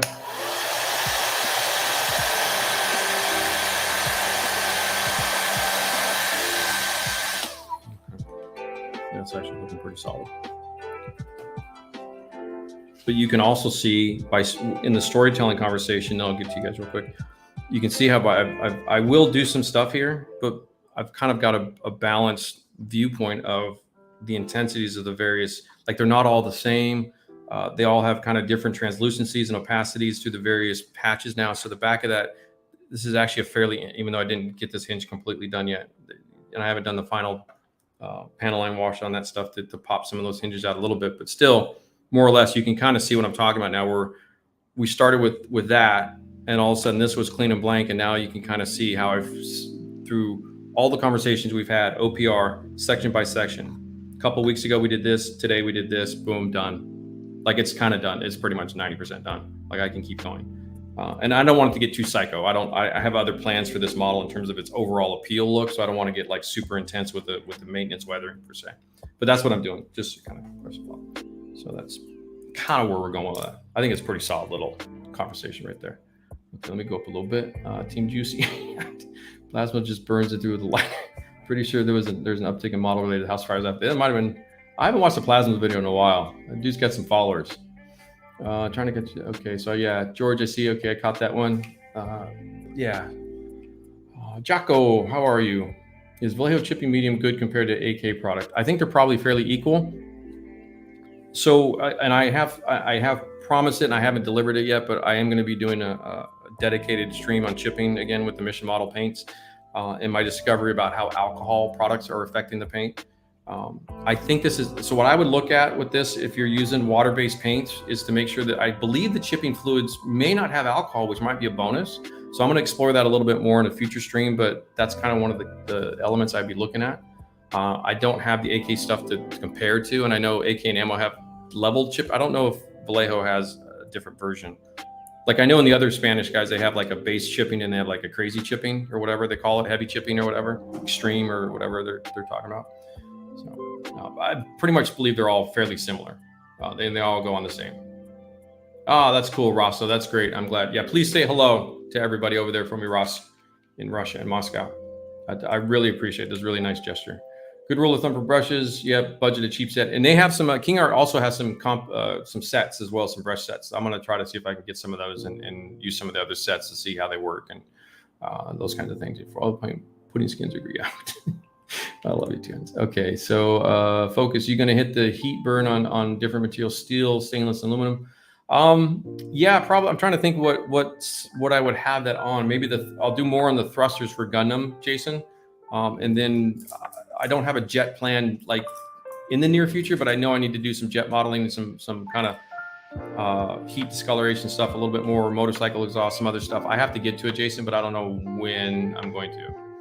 So, but yeah. Oh, I see. Okay, so that's what you mean by that model guy. Plasma just burns it with a lighter. Does he really? Does he actually like burn the paint to get a discoloration? I don't know. I've not seen that.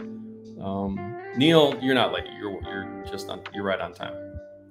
Decided to do it on your Panther. Gonna work on my BT7 while listening. Nice. I haven't done a BT tank in a long time. Go juicers. That's desperate. Yep, I agree. Leo says research. Question: AT testers on the StuG. You are working now. Which area you weather less than others? Like which part of the tanks? I think I get what you're saying. So what I'm kind of doing here is that's all on camera pretty nicely.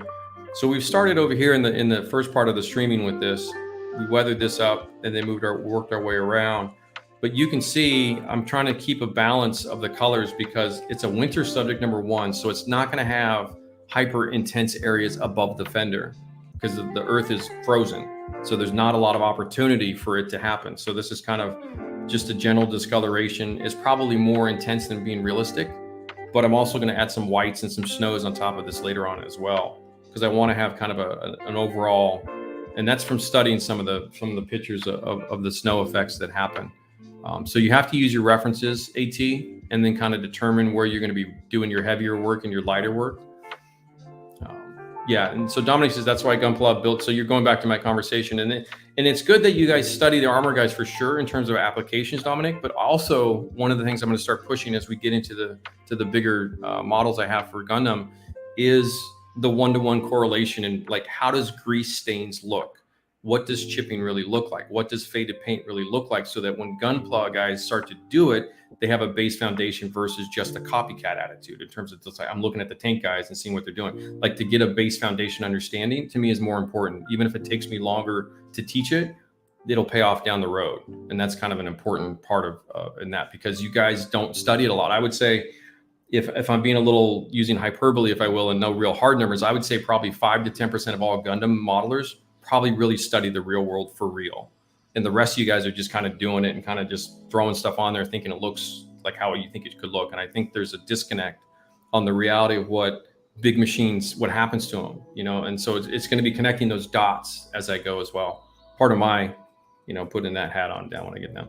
Paul Shrimplin, hi from England. Just order your brush number 2, 6 of them, 30 bucks. That's actually a great price, dude. And 38 bucks for 6 brushes to the UK. No argument there. I know that sale is pretty huge. They're probably going to, guys going to write me and say, dude, yeah, we ran out of brushes again. Question, Starker with so Bryce says, sometimes I review photos and I realize many more details that I did not pay attention to before. Speaking about chips, yeah, exactly what I just tapped on, Bryce, with that is kind of really crossing that bridge for science fiction guys in particular. You know, the Gunpla community is huge, but you guys aren't out there studying this stuff like we are. Like when I did the tire and wheel episode, like I studied, like I'll look at all the various scuffs and marks on a rubber tire of all sorts of different vehicles. Well, that can be applied to Gunpla in a different way, like the feet and the ankles and the other joints of how you can do that. And so it's kind of that correlation to get you guys some more, you know what I mean, stronger basics to work with. Oh yeah, Alex got his Mechatro. Sweet. I love it. I bet Hasagawa too is like, why are all the Mechatros selling? That's so cool. They're fantastic little kids. And I know Mike Skyers, you're doing a 20th scale, so you'll have some fun because it's a little bit bigger and probably a little bit easier to work with. Craig Cole says, yeah. So if you guys don't know Craig is a fantastic railroad modeler, and he's a guy I chat with all the time since we trade references and stuff. And he's sent me some of the rail products I've been working on. But he's a field mechanic, in his yellow iron. All my digger derricks and the line trucks, weather and phases, my gas crews could be doing city work, my tower crews. Yeah, and that's kind of what I'm talking about, especially for civilian in particular, maritime, railroading, all the freight transport, all that kind of stuff. The time element's crucial because a lot of these things are just continuing to be used. And like what I was trying to do with this piece here in particular is I'm trying to get an age into this because military weapons are used for decades oftentimes, especially today. And so that correlates to science fiction as well. That color, Zal, is right there. Oh, back out. He's asking about the dark gray color. That is dark mud. It's right here. And it's on the, let me zoom in a little bit closer. Sorry. Yeah, you can see how quickly this blending goes. So this is black, industrial earth, dark gray, basic earth, light mud, buff, and white. And then there's UN white. These are all the 502 colors, and they're listed in the description. So if you need to correlate the thing, and I think we talked about this last stream where I think AK provides like through the phone app or a mobile app some sort of color swatch. So if you have to go to the art store to buy or buy theirs, if you can't buy theirs, if you want to buy something else, like it's all available. So this is kind of a yellow ochre. This is a dark Payne's gray. This is just a dark olive green. This is lamp black. This would be your raw umbers here. There's a burnt umber, burnt sienna. You're gonna have a yellow orange, a cadmium yellow. Probably they call it light yellow. I don't know what they call the pinks. Like this would be kind of a light cadmium red. Sap green or grass green is a common color name. Olive green will be your base color name. And then like a forest green, a navy blue, Prussian blue is your common blue. And then it's not persimmon. It's what's the medium pale French blue color? Starts with a P. My brain just turned off. And that's going to be your basic art colors. So that's kind of okay. So we were able to quickly, you can see, even though I've been talking for a long time, the actual weathering part of that demo right there, this little bit here went really fast. And I think that's a really critical element to see how efficient that really is. I know some of you are like two hands. I know you joke around a lot, but I do know the seriousness of it. This is that you really like to see the workflow. And so that's one of the reasons I'm doing the streams in this manner, is to really teach the workflow aspect, that if conversation aside, me chatting, I came down, sit at the bench, have my palette ready to go, boom, done. I can move on, boom, done, boom, done. And it really gets the flow going. Like especially when you have some references at hand, that really helps a lot. And this is what I hope, like, I know John Barnacote, I know we were talking about like your weathering on your project for your AMPS model coming up and stuff like that. You know, I think you started a little bit too middle ground, too medium brown earth on your earth tones. So starting with a lighter tone on a future build will help. But, and I will need to talk about the pigments and stuff here in a second. Clinton, how are you? Yeah, Payne's gray is a great color. And that's kind of what the dark mud color is kind of a Payne's gray. That's your classic art store name for grays. Tech and teach a bunch of pics and have equipment. Yep. That's great. You guys all, yeah, if you have the real machines on site to study this stuff, but even like if you're in the city and you take the subway, you know, just start looking at the stuff around you. You'll see things right away now that you're kind of, you know, John Foisey says he runs an excavator at work and I'm constantly studying the machine for weather. Yeah, totally, dude. We're insane with this. My phone's filled with this stuff. Question. So would you use more orange browns for doing desert vehicles? Yeah, probably. So my desert palette would be in the, so for a desert palette, and we're going to be doing a desert vehicle coming up, Arnell, anyway, so we'll be able to discuss this at length as we go. But the bulk of my tones will be the lighter colorways, and I'll use the darker tones only really specifically and keep that under control.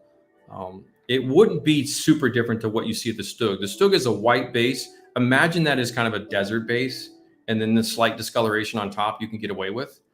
So this project actually isn't that bad of a reference for a desert. The extremes of winter and desert actually play very similar because the humidity levels are really low.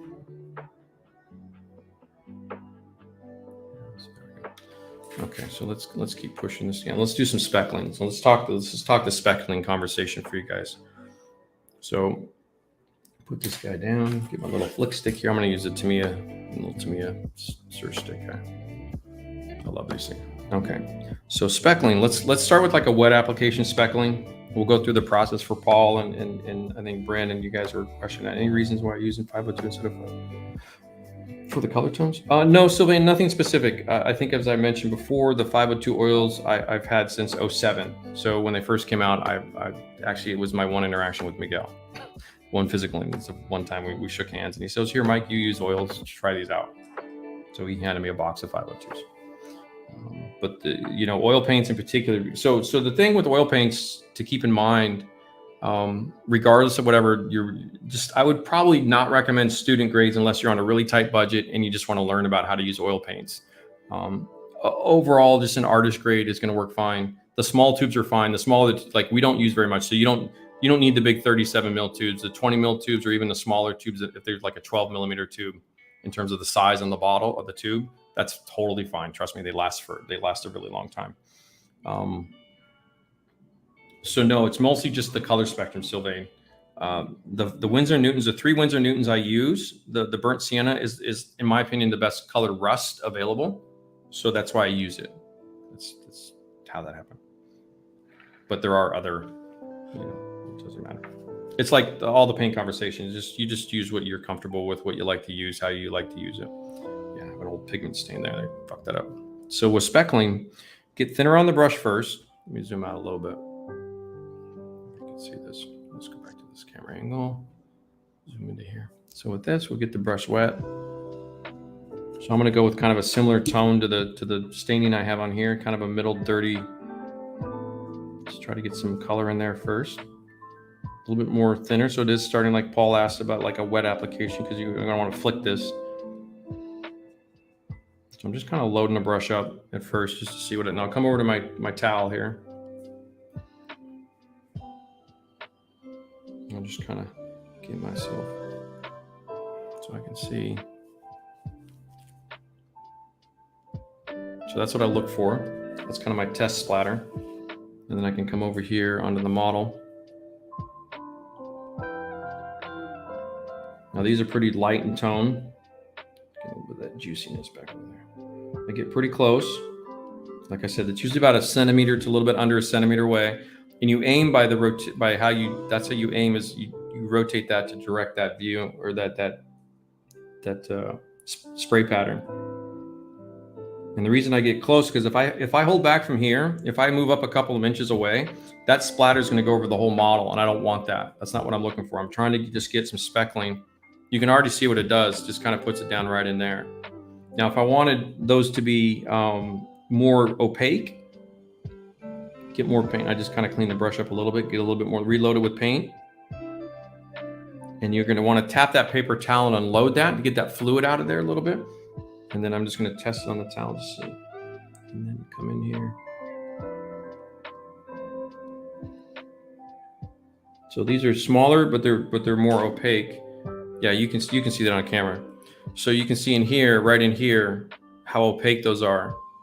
They're just sharp little points. That's because I loaded up a little bit more paint into the thing, into the brush. The thing.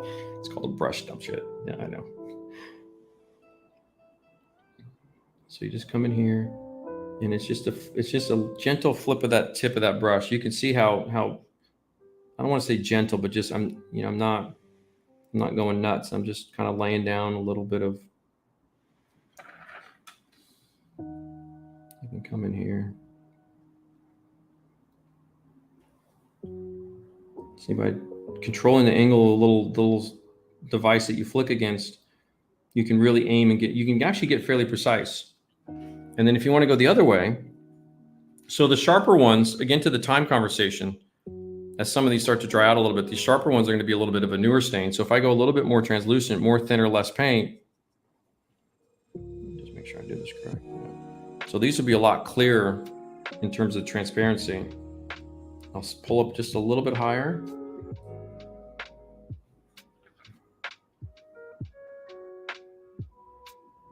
There's still a little bit on the sharp side, so just get a little bit more thinner, unload it a little bit. I pull up a little bit higher, a little bit more gentle. And these are going to be a lighter range of speckling down on the surface. And secondary to that is once you're kind of to that point where you're kind of happy with the look, a few of these here, I'll just rotate this up a little bit.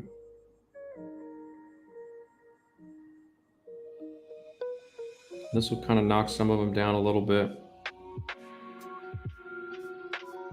Not really trying to streak them or anything, but just kind of gently knock some down if there's.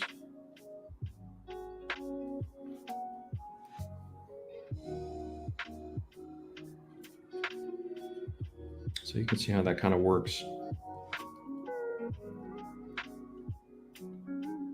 And the beauty of the fact that they are oils is if there's any that you don't like, you see how I just kind of killed that one?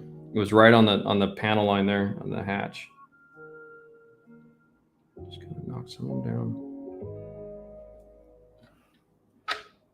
So you can see you get a couple extra speckles up here that you may not want later on. So it's best to wipe them off, and you can always redo that area if there's somewhere you get, kind of where you don't want them. Now, I intend to put other stuff on the back of this engine deck as well, so there is kind of a plan for that.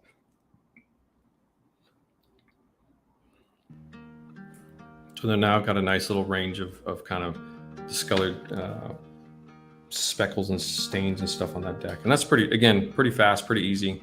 They're nice, sharp in scale, which is kind of cool. I'm just kind of checking my work, making sure I'm doing a pretty good job for you guys.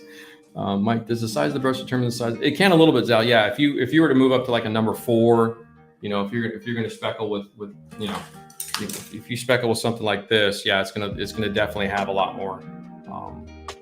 Yeah, so Michael Weiss, I think AK, somebody mentioned last time on the 502 section, I think it's all through AK Interactive, but the 502 stuff that they sell, that they bought all that stuff and then now sell it. I heard they have a chip, or they at least you can click on it and they'll show you the color, and then you can go to the store and use your phone if you were looking through the website on your phone. If you're trying to buy an art thing and when you're actually standing in front of the tubes, because you'll find that, like, if you've never been, when you go to the art store, there'll just be a wall of tubes of oil paint, and they'll have like regular. Yeah, so Alex is saying rust for me is basic earth tone for a start. So that's a good point. So what I usually do for an actual rust coloring, like if I'm going to layer in a rust and I'm using the oils, is so the basic earth tone is kind of the two colors I would use, or the stuff I use a lot, is I'll be using, and the reason I have them set up this way, so this is my burnt sienna right here in the corner. And I've got my oranges kind of jammed in here a little bit. I ran out of space on the palette, but so I've got them kind of jammed over here. All these will be my rust tones, and then basic earth is right here because I do use a lot with the regular dirt colors as well. So you can cross over. You can see this is kind of a lighter rust orangey tone, and that's what Alex is mentioning there. And you pull that in, and then you'll hit your darker spots with your darker rust colors. So that's the light to dark conversation applies to that as well. It's the same theory of application of you're putting in your lighter tones. In this case, Alex is mentioning for rust, he uses a basic earth, and then what you're going to do is come in with your darker tone, your burnt sienna, and then layer up on top of that. So it's the same basic principle of light to dark. And it's the same thing you're seeing on the model. And in all the general context of everything, almost always a light to dark is a very safe, very effective, very repeatable, very reliable, all that kind of stuff, you know. Low stress. Light to dark is really low stress. Painting darks and then doing lights on top. So let's see. Schubert says, I'm having problems with white decals on US World War II armor during fading the olive drab green stains on the white decals. Okay, for sure. The effect is similar to having a green wash over the white color. Yeah, so what you're going to want to do if you have that is probably up your thinner a little bit, Schubert. In other words, you're probably putting down a little bit too dry when you get to those decals, and be a little bit more precise. Don't slop it over. Don't wipe it over the whole thing.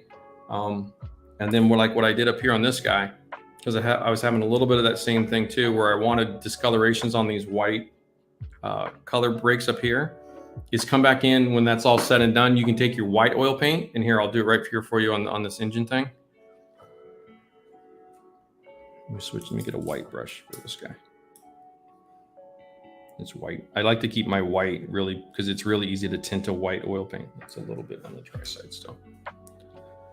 That's an old tube of Wilder oils. My white is really dry. I need a new tube, my friends. It's on that list of shit to buy. I always forget to buy the white oil paint. I will, I promise. So I use a little bit of the pure white with a little bit of UN white for body. So I think I mentioned this before. I believe I'm correct in this. White oil paint is a bleached product. To get the white, pure white, they have to really bleach those pigments out, which they break down real easily. That's why white looks really chalky and kind of grainy. It's not really as creamy. So I use a UN faded white, which is kind of just an off-white tone to give me a little bit of what I say. When I say body, it gives a little creaminess to the paint. So I can paint that a little easier with the whites. So I've got a little white oils on here. It's kind of in a mapping idea. So say this is a decal, Schubert. I'm painting some pure white back down.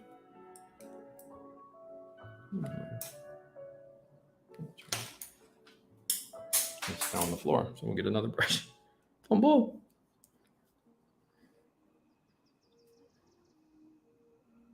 I'm just checking my. See how there's. That was kind of. I'm checking this. I always check the blender brush on the skin to see how wet it is, because I want kind of a really dry. Yeah. So what you could do, Schubert, is just quickly redraw the white star with the white oil paint. And that'll kill that green. And you might have to do 1 or 2 applications a little bit to kind of get the look you're after.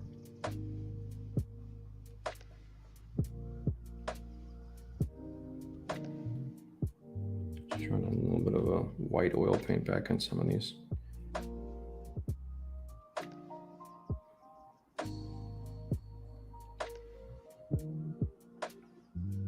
This is kind of that mapping idea, which is also really fun. Mapping. And so what I'm kind of doing is I'm kind of going in between the white blocks of color of the base paint a little bit, kind of just pumping up some of the opacity on some of those.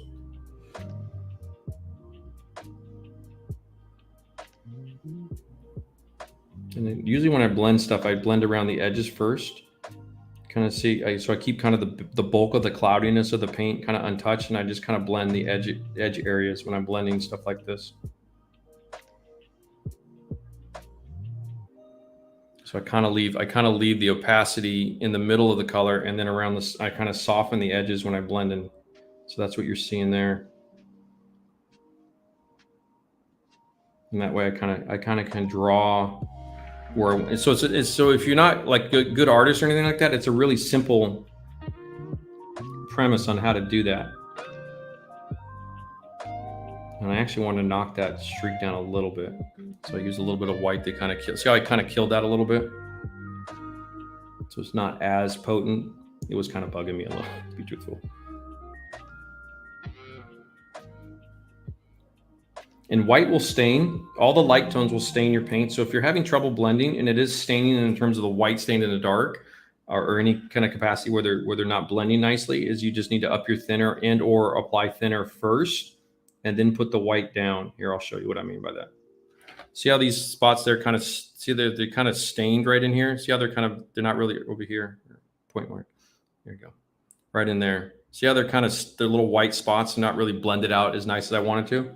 That's because the white tends to stain paint relatively easily.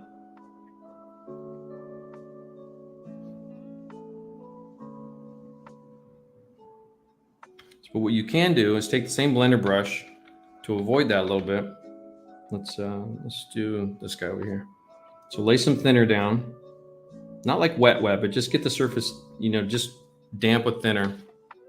Just come on. Try to, where'd it go? Trying to get the light. There it goes, right there.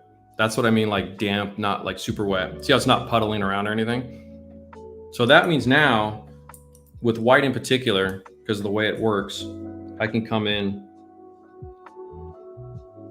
so do a little mapping. We're just kind of dabbing a little caffeine shake, jiggity around the more opaque white areas. Kind of drawing that on there. Now that's on, it's on the thinner first, so it won't stain the paint as much, and then kind of the same idea. Blend the edges out. Soften those up a little bit. Kind of do a little bit of a gentle streaking because there will be a little bit of directional pull off of that, both the motion of the vehicle and the fact I think it just kind of will looks okay like that.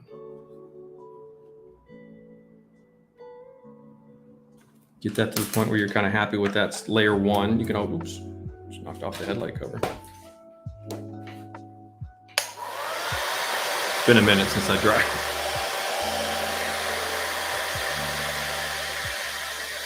That's actually looking pretty cool. The little white mapping back on that, but that is Schubert how you'd handle that.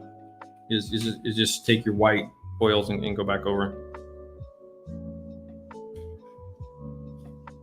There you go. Now you can see how the white mapping has kind of punched some of the whites up a little bit.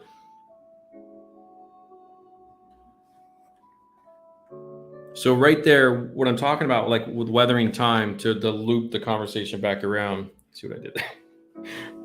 To loop that all back around is now I've got, with the mapping and kind of the punchier whites, you've got some more kind of as this is whitewash is a distempered paint. It will bleed off normally. It's designed for that. So that over time that these vehicles return to their normal base colors after winter's over very easily. And so what you get is you get kind of this grouping, especially with white, in a similar way to like a dust would work. This would be kind of like for Arnell, I think the desert conversation, you can kind of do this where you put on a little bit more dust on top of the weathering. But see, now there's layers in there now. We've got the original work from before. And then as these kind of come up, you've got the grease stains, the streaks, the marks of the human interaction, and kind of start to, now you can see how I've developed out this panel here, comparatively speaking to this panel a little bit differently. And then I can come back in and I can still layer in additional tones to create even newer staining on top. So you can, there's no real end to it per se. You have to kind of cut yourself off at a certain point in time, of course, but you know, you're looking at probably right now about 3 to 4 main layers of weathering in there. So that's what I mean by time. There's the light dust, there's the secondary kind of dirtier, greasier grime. Then there's the more specific marks like the streaks and the stains that where I was getting really precise. And then now there's the whitewash on top of that in terms of, and then correlating with the human greasiness that added to the paint patina. So that you've already got that. And so in that quick amount of time of 4 basic layers, I've fleshed that out. And so that's how that kind of goes. And the reason I like this, the reason I keep doing this, because it's almost foolproof. Like I'm not really having any problems. I'm not really fighting this model. I'm not really fighting the weather, and it's not going poorly. And I'm looking at, and so I think that'll help for a lot of you guys that are, you kind of you're jumping up too high to start with in terms of when your first applications are going down. So Ozzy says, how is the best way to store your oil paint palette for use for the next job? So Mr. Ozman, just put them in this little Tupperware, dude. This is an IKEA one. I have various sizes. There's a fresh cardboards for the next ones I've got set up in there. Airtight, any kind of little lunch container, whatever you got in your part of the world, Oz, will work fine. Little lunch container things work great. And that'll last. I'm noticing even with the temperature drop of about 10 degrees, I'm getting one more day out of this. So I used to go Sunday to Wednesday, and Tuesday I kind of would use the last of it. So Wednesday I'd have to make a new one. So they're going a little bit longer, where if I do a Sunday pallet, like this pallet here for Sunday, so I made this Saturday night, I bet this one will last through Wednesday. I bet I can use this one. We'll see if we can use it again on Wednesday. We'll see. We'll test that out. That's usually the length of time, 3 to 4 days tops. Hasaki Art. Hey, how are you, man? Good to see you again. Yay, Zach. How are you, bud? How's it going up there? This is Zach in Michigan, Zach? Is that right? I think that's right. How you doing? Let's see. Yeah. Alex is a pro ruster. So if you guys do not follow Alexander Benvenuti, please do. He's one of my favorites, my boy. And how's the that was the best your post, Alex, of the wife's helmet for her. Does she actually do roller derby for real? For real? That's impressive. Pretty cool. I got a kick out of that when I saw that. He rusted up his wife's white helmet for her roller derby team, and it's got all these rust effects on it in full size, for a helmet. Alex was doing that stuff. Yeah. So everybody good. Bleed of the oil on cardboard for a few hours. Get transfer the paint. Yeah. So question: how is the best way to store your paint? So that's So that's the storage part, Ozzy. But the actual prep is when you put this. You can see what's happened. So it looks like. Well, it looks like here. My little cardboard mouse pad. So this is the raw cardboard. All this dark is linseed oil, and the thinner is wetting that as well as we're blending now. But that's what you're seeing, and you want it like it gets pretty. There's a point where it gets too dry. You can tell. You want it like 80% paint, 10%, 20% linseed oil. It's kind of a working range. That's the whole point of this. But I also find too, I will be honest with that, is that a lot of companies, not a lot, again, hyperbole, but a few companies I've noticed have tried to separate the two, to where the linseed oil is in a different part of the tube and then you have the pure paint. What I find with that though, to be honest, is that tube of oil paint will dry out way faster and then it just becomes useless. So I actually prefer the paints, like when the 502s, when they're all painted and blended together. My little headlight cover, right? To knock that off. Photo etch. Yeah, if I glue that back on. That's okay. It goes up on here.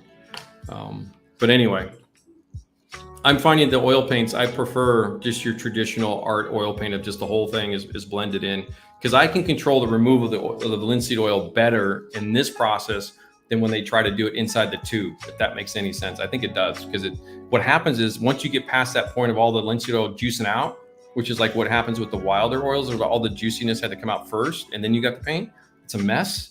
And then the paint dries up inside the thing, and then you lose half the paint in the tube. That's great, Alex. I love it. Heard some clove oil in your container can help with. Okay, that's cool. I don't know that. I have not heard that. That's interesting. Some clove oil in the. So what he's saying is probably put a little bit of clove oil or something in the base of this container that has a little bit of oil that keeps the humidity oil level up inside the container so that the paints don't dry as fast. That probably makes sense. Kind of like a wet palette idea in a similar context. Yeah, that helmet was awesome. Hey, G, how are you? How's it going over there in Pasadena? Yeah, did you, was this your first time, G, in Pasadena when a game came on in terms of the Rose Bowl? I don't know how long you've lived there and how long you've been around, but the Bruins played yesterday in the Rose Bowl. And so I'm sure the city was a little bit more vibrant yesterday. If that, like LSU people you probably saw a lot of yellow and purple, not for the Lakers. Yeah, football games in Pasadena are fun. Sundays at noon. So Larry Russo, yeah, we were talking about that a few minutes ago. How are you, Larry? What I'll probably do is I'll probably put up an iPad with ESPN scores, and I think the Sundays at noon West Coast time, I'll be able to watch a lot of the morning games for us, which is a 10 a.m. Rotation, and the 1 p.m. games West Coast, which are your 4 p.m. games. You'll have some overlap. I think we'll miss kind of the first half of the afternoon of the second group games a little bit. But I didn't really think about that until yesterday. Actually, I'm like, oh shit! But I think it'll work out fine. So yeah, I think I'll keep the same schedule. I don't think I'll switch because I'm a bigger college football fan, Larry. So I want to watch more of the college games and the pro games. So I'll probably keep my Saturdays free. Sorry. But anyway, yeah. But that, I'm real happy with that, actually, like how that is kind of looking. And what you're seeing here, let's see if you guys can put my eyeballs down for a second. That right there, you see, okay, so this is something I really like with whitewashes. This is kind of a sidebar conversation, but it's a good little segue here. So I like the pop of white back over here. So this is kind of, I'd be really happy calling that almost basically, this is pretty much done over here. This one here needs a little bit more work, but you can see how, when you, especially when you kick the angle down a little bit off the glare of the light, where it's not blowing it out, that's looking pretty cool, actually.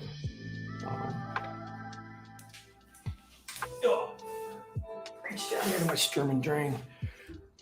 And so I know that because, oh, that looks like miserable. Fuck, could you imagine how shitty that, like, that's not a happy photo. Like, just, yeah. That's just not, that StuG is stuck. They're like, yep. So what am I looking for here? So this is my one of my favorite pics, as I've talked about before. Let's see if we can get a little. This book is so old, it's falling apart on me. Actually, here, let me just do that. So what I'm looking at here, and this is kind of a, to correlate to what I just talked about on that right there. And what I want you guys to see, and you have to, this is from the when you study references and when you start to really get like, okay, what's going on in the picture, and it's a black and white photo like this. One of the key elements I'm looking at is it shows up on camera. If you look where I'm pointing, see the faded white, but you see the whiter opaque white, that kind of breakup of all of that. This is where the mapping technique, what you see here, even though it's blurry, but what you see here and what I'm doing, this is what I'm looking at. You can just see the white specks. Let's see if I can get that to focus. There's the little bit, like when you it's a little bit sharper to my eye. Yeah, there it goes a little bit. Because it is zooming in on a pixelated printed photo. Pretty tight, but you can start to see that. And that's what I'm talking about. These little, see that, especially this guy right in there, there's that little pop of white. And that's what I'm applying onto this. That's where I'm going with a lot of that. That's how I'm using my experience and stuff to do the demo, but that's what I'm talking about. That's why I do that effect. So it's kind of that concept of the layering parts up to that, the whole thing. So hopefully that hits home for you guys a little bit in terms of the time elements and stuff like that. We're actually pretty good on that. Did I cover the speckling well enough for you guys? Did that understand, Paul and Brand? Did that make more sense on the speckling? I could do more. And then I want to get some stuff down low for Ilya and John Barnacote, who were asking questions about that as well.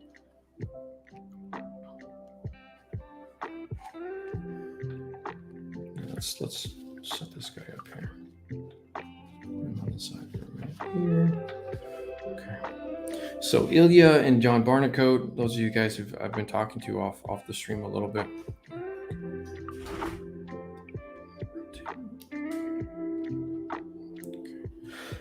So if you have a setup on your model, I was asked these questions, so I'll go through some of this too. I got my DOSWorks StuG on order. Can't wait to get another armor build going. Sweet. The L Stoffel is never happy. Yeah, exactly, Panther Dan. Thanks, Mike. It's a lot of fun. Yeah, it is a lot of fun in Pasadena when the games are going on. I'm on the Pasadena side of Glendale. It's very hot. Yeah, it is pushing 100 degrees for you guys. There's a heat wave going down. Yes, the helmet was awesome. G Construction is doing all the pop culture sci-fi, which is really cool. Okay, Brent, cool. Glad that helped. Speckling was really ties things together. Okay, good. You guys saw that. Okay, let me do a little bit more for you guys, and then we'll switch subject matters. Yeah, I realize it's a little bit. That's why I was asking you, because it's probably a little bit funny. Have you seen like an LA Galaxy team, or I know Dominican Hills? If you can get out to, where do they play? The MLS teams in LA. I forget the stadium. I think it's Dominican Hills, unless that's changed. I love my football, especially the Steelers. Just watching the SEC, not and I think like pro, I was talking to my brother about this. I'm not a fantasy football guy at all. I'm old school. I can't stand rooting for players that are not on my team. Like what? No. I'm super anti-fantasy football. Like one of the biggest opponents of fantasy football. Everyone's like, hey, you're going to join my team. No, dude. I'm not, by the way. Because I'm not going to watch a game with a team I don't like and a player I've got on my fantasy league. No, that doesn't fly. That doesn't work for me. I'm a total asshole, by the way, if you haven't figured that out yet. But anywho, yeah, I do think there's gonna be a ton of parity across both college and pro in the general context, outside of a couple standout teams like Bama. But in the pro context, I think you're going to see a ton of parity this year. Speckling really tight. Speckling demo spot on. You're welcome. Question, Marco, how are you? Bianchele, how are you doing? I'm using faded white first and then buff on top. Okay, perfect. The bases, pans are gray. When bleeding, the two colors look the same. What am I doing wrong? So you're layering buff over faded white. Your problem is probably because your buff and your faded white are basically two shades of the same tone almost. And what I mean by that is you have a gray shade here, and you have this is your buff, this is your UN faded white. See, they're very similar, and one's just a cooler tone. So you probably want to go with a little bit more contrast. Either shift your faded white into more white. So you see how the contrast between these tones, these three, are a little bit more separated. These two are really similar. And that's where you're struggling, Marco, is because you don't have enough contrast between the two. They basically look almost the same. And what I use them as a warm tone of this version. So this is a warmer color of the same value. Does that make sense? Value is percentage. So if it's like a 10% gray or 20% gray, that's the value of it. The tone is the grayness or the color of it. And then the hue is warm and cool. So right in here, I believe I got that right. My art teacher probably just yelled at me. So I've got kind of a warmer tone to the tan and then a cooler tone to the gray. They're at a 10%, 20% value. So that's why you don't have the contrast. That's why you're not seeing anything. This looks the same to you. So what you want to do is figure out which way you want to go, Marco. Do you want to go more warms with your dust, or you want to go more faded? So if your dust, let me back up. If you mean for the buff to be a dust, then go darker dust. And if you mean for the gray to fade the panzer gray, then that separates the two out. Does that make sense? Hope it does. I think it does. Michael Spa says, if you want to share an image of what we are working on, how we might replicate, what's the best way to reach out to me? You can't do it in chat. They don't have a functional image thing. Otherwise, people will be putting up porn all day long. Because humans we're just freaky creeps. So they don't let that in chat if that's what you meant, Michael. But if not, you can just email me in my contacts, or you just go to the website contact form. You can send me an email, and you can reach out, or you can DM. Like if you're on Instagram, you can go to the Rinaldi Studio. You can send me pictures through there too if you want to just share something. Max Escamilla, what's up, y'all? Checking in from Ventura County, looking great. Love football season. Cowboys Charger game in a couple of weeks. Sweet. That'll be fun. I think both those teams are going to be really, really good teams. Probably, 10-5, 10-6 football teams right there. I saw that the Galaxy play once. My nephew wants to come over and go to a Galaxy LA. Yeah, exactly. I think that's a pretty rowdy event. I think that I would love to see that too, G. Galaxy and LA Football Club. Typical LA. You just can't have one team, can you? Just fucking have like 5 teams for everything. Drives you nuts. Juan Pablo, you can just watch your trouncing of Andorra, 5 minutes to Argentina, Brazil before. Oh, okay, sweet. You guys are talking soccer. Fantasy sucks. Yeah, I think it does, Larry. I personally does. I find it. I did it for one season, fantasy football, and just a regular win-loss game pool. I actually find it very stressful. And I tell you what, I don't have much enjoyment in my life anymore. I don't. No, I'm kidding. When I watch football, I just want to have fun. That's literally why I do that. I stop the betting. I stop the game. It just ruins the game. You're like, what the fuck, dude? You're so mad. I'm like, dude, I just want to enjoy the game. I love the game for what I actually love the game for what it is. I'd love to be a football coach. Clinton, Dallas, really? Yeah, Clinton. I think Dallas will be. I don't know if you're talking to me. The question mark on that. I think Dallas will be a good team. I think the NFC East will be a much improved division this year. They were real shitty last year. If Zach Prescott stays healthy, they will be a really strong team. I think if they put their shit together. Mike McCarthy is a really good coach, believe it or not. Even though he had a bad ending at Green Bay, he's a good coach. I think they're smart, and I think they will play. I think they'll be a much improved overall. At least a 9-win team. I think Dallas will hit at least 9 or 10 wins this year. Got to get along with the Rams game. Yep, they're going to be pretty solid too. Interesting to see the quarterback switches between Detroit and LA. We will see. Yeah, trust me, Clinton, I'm not a Dallas fan. Don't get me wrong. I'm a Steelers fan, but I think they'll be a decent team. I would be like, if I had to play Dallas, I would be careful. Unless their defense just really falls apart. I think their offense is still pretty strong. CeeDee Lamb, Ezekiel, if he stays healthy, Zach stays healthy, I wouldn't want to play them. Those are some football players. I think they'd be pretty good. Yeah, it's going to be if Zach's shoulder holds up and all that. I don't even know who their backup is. Who's Dallas' backup? I think they're playing Jags right now. Anyway, okay. All right. Enough of that. This is what I'm worried about is like sports are going to happen and I'm just going to be like, really? Okay. So a couple guys in chat were asking about both from a perspective of weathering when you get kind of the range of tones. Again, if I don't know if Barnacle was in, but so I was sent a photo of some of his recent work where the tones of the mud and stuff were kind of the similar one single tone. To refresh you guys with my pigments and stuff in the earthwork, I often try to use as many colors as I can for the sense that it creates a lot of range of tones of depth and variations that I can then start to determine which way I want to go with this. I'm going to add some snow effects to these suspension points later on in a future stream in the next couple of days.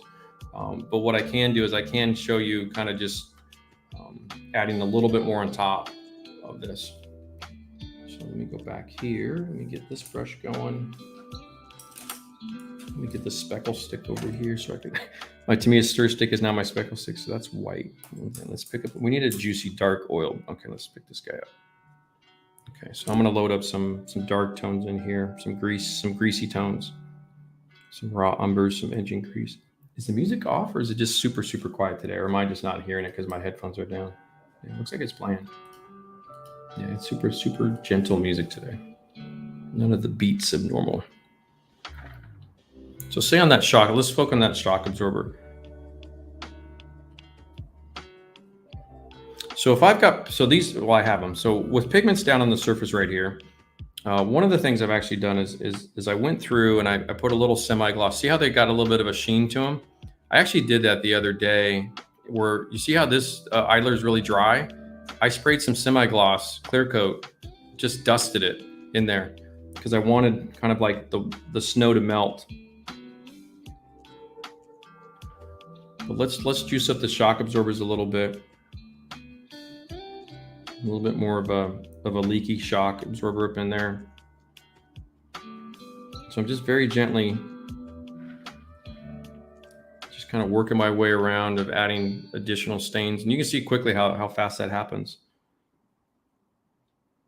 So where I'm going with this is in the conversation, I see how that's already starting. This one's already starting to dry right there versus that's how quick that goes. But what I'm doing now is I'm actually adding more age into the side of this vehicle. We're getting a little bit more of a depth to the story. And you can take this as far as you want to go. I mean, you know, whatever your levels of dirt and grime want to be. I'm trying to keep my hands off the camera so you guys don't get blocked.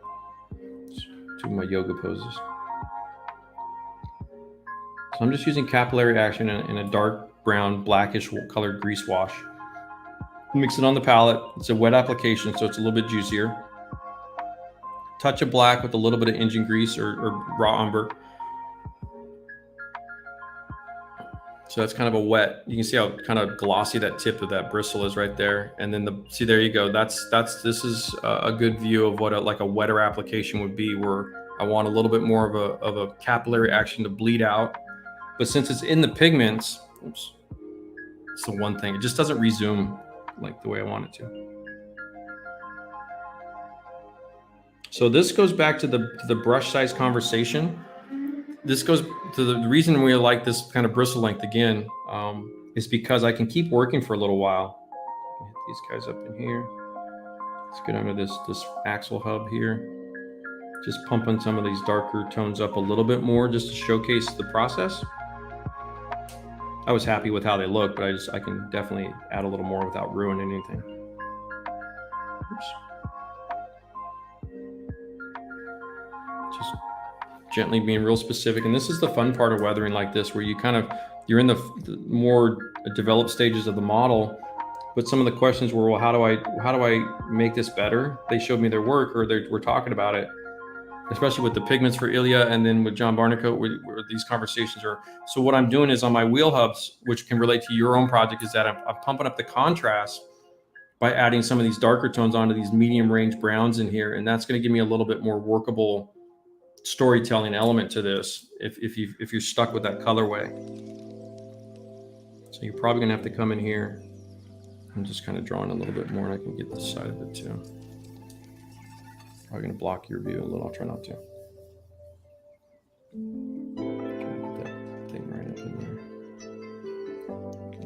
thinner on that.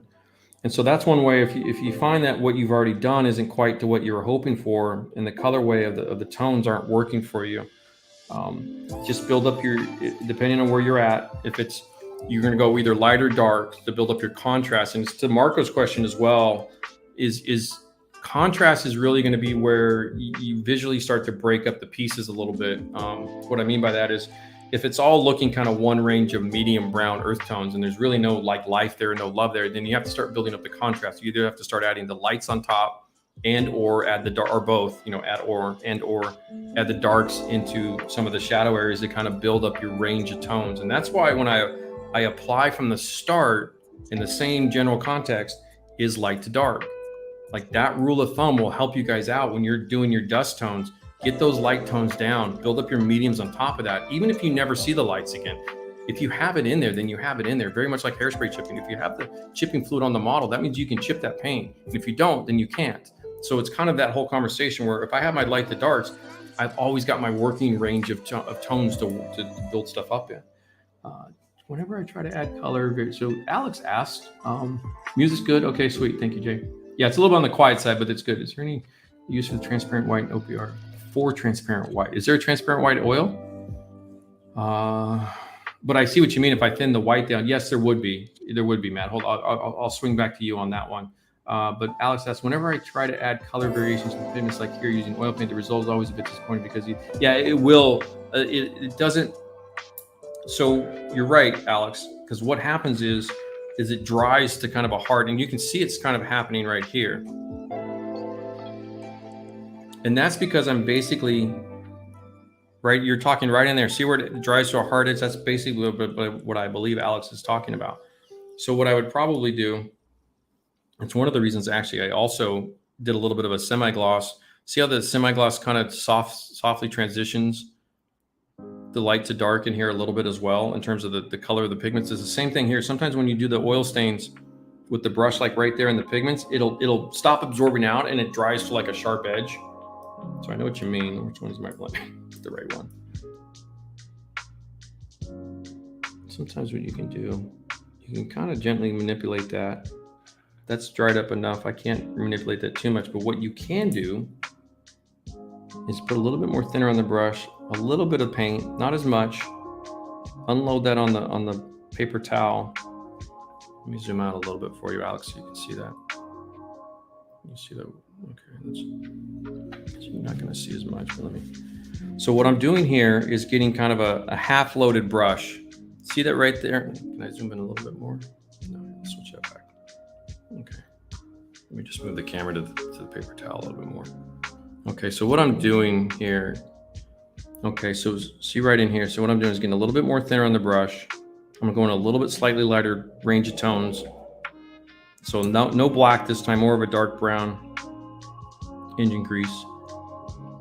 See how I'm getting kind of like that color range in there, that kind of half wet. And then what I'll do is I'll come over here. Sorry, pull this off. Is put that around the edge of the other stain. And you might have to dry that and do that a couple of times. You might have to fake that a little bit.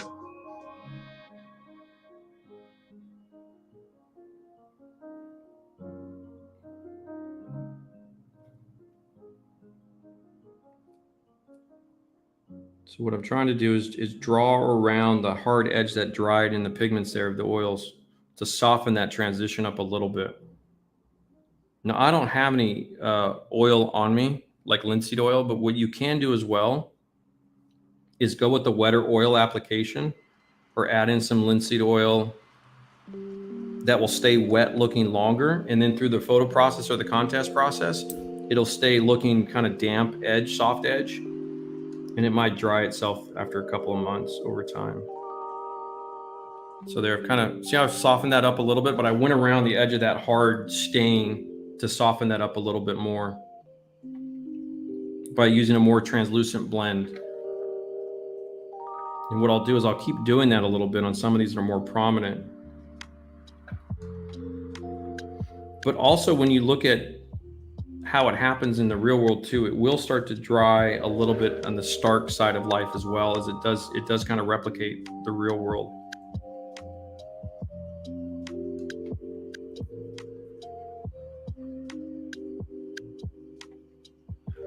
I'll hit it with the hairdryer here in a second just to kind of.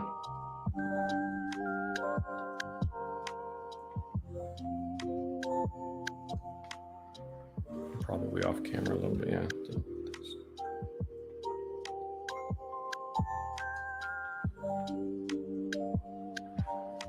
Yeah, so I'm just kind of going around the edges of those first stains, just to kind of give them a little bit of a softer.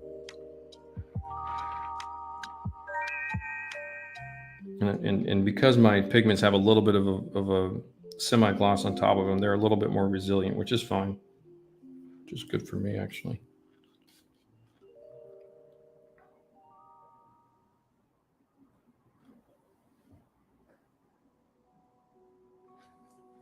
So let's try this up and see what happens. Yeah, build up the transparency. It's a little bit like mapping in reverse, Alex. Yeah, see that actually worked fairly well. You see it you see just a hint of it now, but it's mostly gone. So it's right in here. What he's talking about. I'll try to carefully point. So that's the edge of the first original stain I put down, and then this darkened cloud is what I just applied and dried. Applied and dried. That actually looks pretty good. Good job.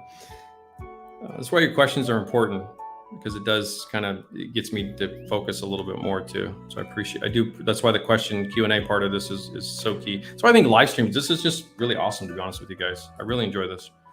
So yeah, you can see how that transitioned right in there. That actually turned out pretty good. I'm super happy with that. So Ilya and John Barnacote, all you other guys, same thing here on the road wheel, the center hub. I was trying to be pretty precise with that. So what I do now, to the same conversational tone, say I think that's too harsh. So what we just did on the other ones, we can just show it again. Show it again, my friends. Just build up really translucent little.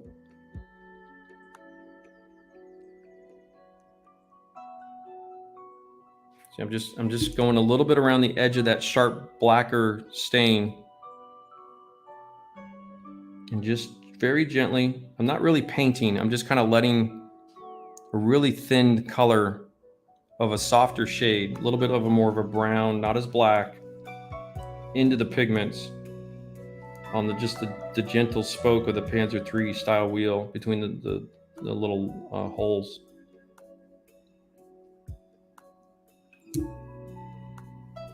And this way, just kind of see how it just kind of slightly softens that transition out as it goes towards the edge of the rim.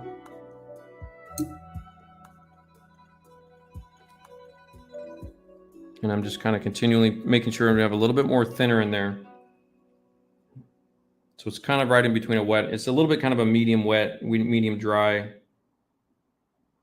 I'm just building up that translucent kind of oil paint to kind of soften the hard stain edge inside the pigments. They are happy little transparent clouds. Just kick it with the hairdryer. It kind of locks it all back into place. Yeah, I'm actually, like, as a model builder right now, like, not even just for demo purposes, this actually looks, in my opinion, outstanding in terms of the quality of the work of the leaky, greasy, grimy, wet pattern under the shock absorber in the mud, and then what's happening right here in terms of how the hub is kind of, you know, it's on a failure level. This hub's probably going to fail pretty soon, where those seals are probably leaking pretty bad now, because this is going to be you know, that last station is going to take a lot of hits as the engine's back here. So that base of that 25, 30 tons is going to crush that suspension. Those hubs are probably going to blow pretty quick compared to the other ones. So that makes sense in the story arc. In other words, I've got a blown seal here. It's in the Russian terrain in the wintertime of Barbarossa. So these center wheels are probably absorbing pretty easily. They're having a lot nicer time, but these end stations are taking a beating, which is what I'm trying to showcase. And that's part of the storytelling arc. So that's actually working out pretty cool. Yeah, exactly. That hub's going to blow. It's going to blow, boys. Yeah. So Franz and the crew, you know, the gunner or whatever, the loader, he's yelling at the commander that we got to stop and fix that pretty soon or get that to the depot. So, okay, Naga the Nog, zinc white is more transparent than titanium white. Okay. Oh, you were talking. Yeah, I had a question. Who was Martin Wilson? Hello, how are you? I see you there. Windsor Newton has that. Oh, it has a transparent. Oh, it actually is called transparent white. Okay, my bad, Matt. I wasn't aware of that. Because when I use the whites, you know, it is basically a transparent application where it's a translucent, if you will. So what I would think is that it's the same kind of concept of what we just talked about in the general context of the translucency to opacity, you know, through the opacity, the translucentness through the opacity to 100% opaque. Like that conversation of weathering is where the time, the age, that's how it all happens. So if you're weathering and you're getting kind of a real evenness to it, or you're getting kind of like it just doesn't have any life, it looks kind of dead, it's because you haven't really developed the transparencies all the way through to your full opaque side of things, and to have that story arc of what you just saw on the side here, what we just talked about. It's the basic execution context of what I'm talking about. So I've got the age of the suspension in play now. So this is starting to make a lot of sense. And this rear last shock absorber is you know, having its final days before they probably start to have to replace that after, you know, I don't know how many kilometers. You know, if the range of a StuG is say 150 or 200 kilometers, the range of a march through the, you know, 1,000 kilometers, 2,000 kilometers is kind of the value range of this combat vehicle before they have to start replacing the parts, so to speak, in terms of depot maintenance. So that's kind of what you're talking about. And it's the same thing with an off-roader. You know, if you're you know, building off-road racers and stuff like that, you're going to have a lifespan because of just the intensity of the aggravation of this, because that's, I don't know, what's a StuG, 20, 25 tons? You know, that's not light. It's not lightweight. And that's kind of what happens. I was reading, what was it? Oh, wait, here, it's on this thing. So the effective range of the Tiger II, here, just to refresh, it's back here. So here, hold on. 100, so the armor's at 180 mil max. Does this have 200 mils on it? So it's 150. So it's about 180. So the thickness of the front plate of the Tiger II is, that's how big it is. That's how thick it is. Its range was 110 kilometers. That won't even get to Eugene. Where's my Portland boys at? Where's my Rick Lawler and Risdom? So Eugene is about 45 minutes south of Portland. It's about how far that is. Like it'll get you down to Eugene, Oregon at one tank of gas. That's so bad. Yeah. So anywho, good stuff, fun stuff. Okay, we'll switch to the Gundam here in 2 seconds. Let me get through. So, but is that all starting to make sense for you guys in terms of the age elements of weathering time and what I mean by that and why I put that in quotes? And it is weathering time, but we need to weather in time. And that's really what I'm trying to do in terms of the, oh, and Zal, I did weather. I did get that down there, by the way. I did that the other day, whenever I did. So yeah, so you can see now we've started to make some headway again on the StuG. Back engine deck is about halfway done. And it's a good stopping point on this particular model for me, because now I need to build some brackets. I need to figure out the stowage. We'll need to get the tracks on. We'll do a little snow. We were able to do some additional weathering and stuff in there. And that, yeah, you can see, and that's dry in there too, Alex, by the way. That's fully dry. So that turned out pretty nice. Thank you. Thank you for that little push. So feedback's always good too. Questions and feedback, I always find that tend to be really helpful. So no, I've not used the transparent white to answer that question, but I assume through the opacity, the transparency conversation, if it's transparent white in the tube, Matt, what you probably means is you will only get about a 60 to 70% opacity out of it. You'll never get it full white. So you'll need additional colors if you want to get a full white out of that, if that makes sense.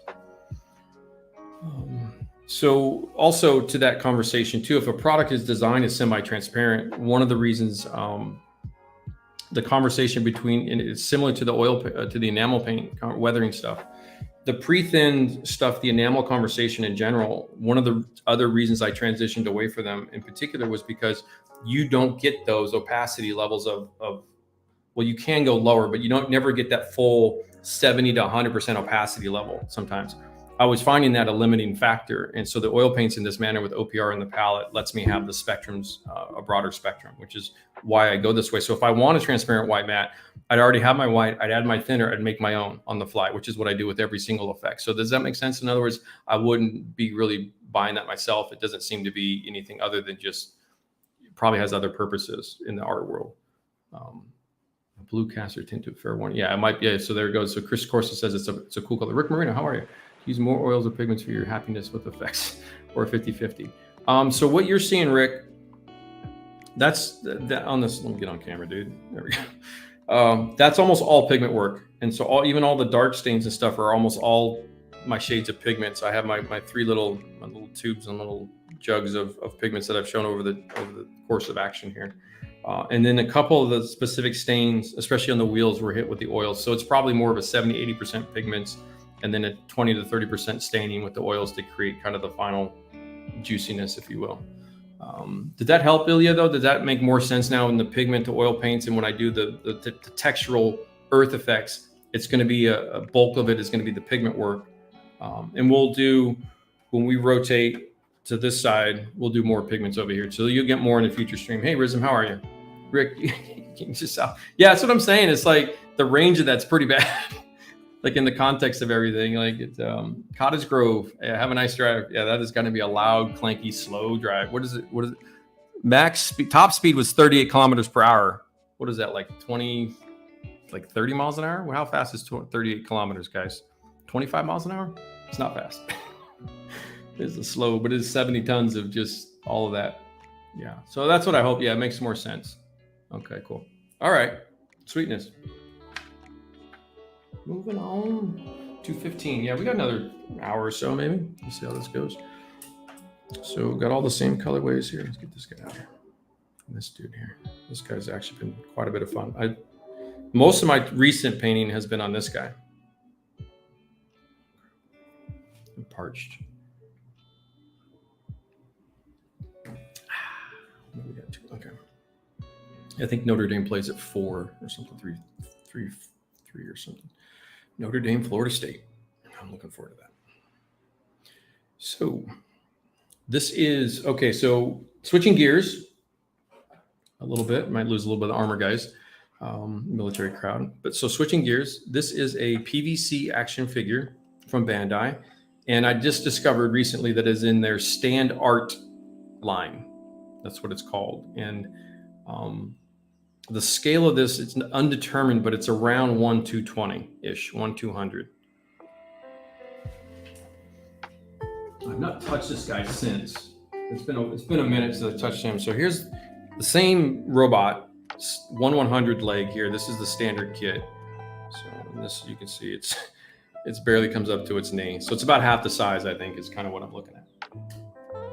We'll get to that guy.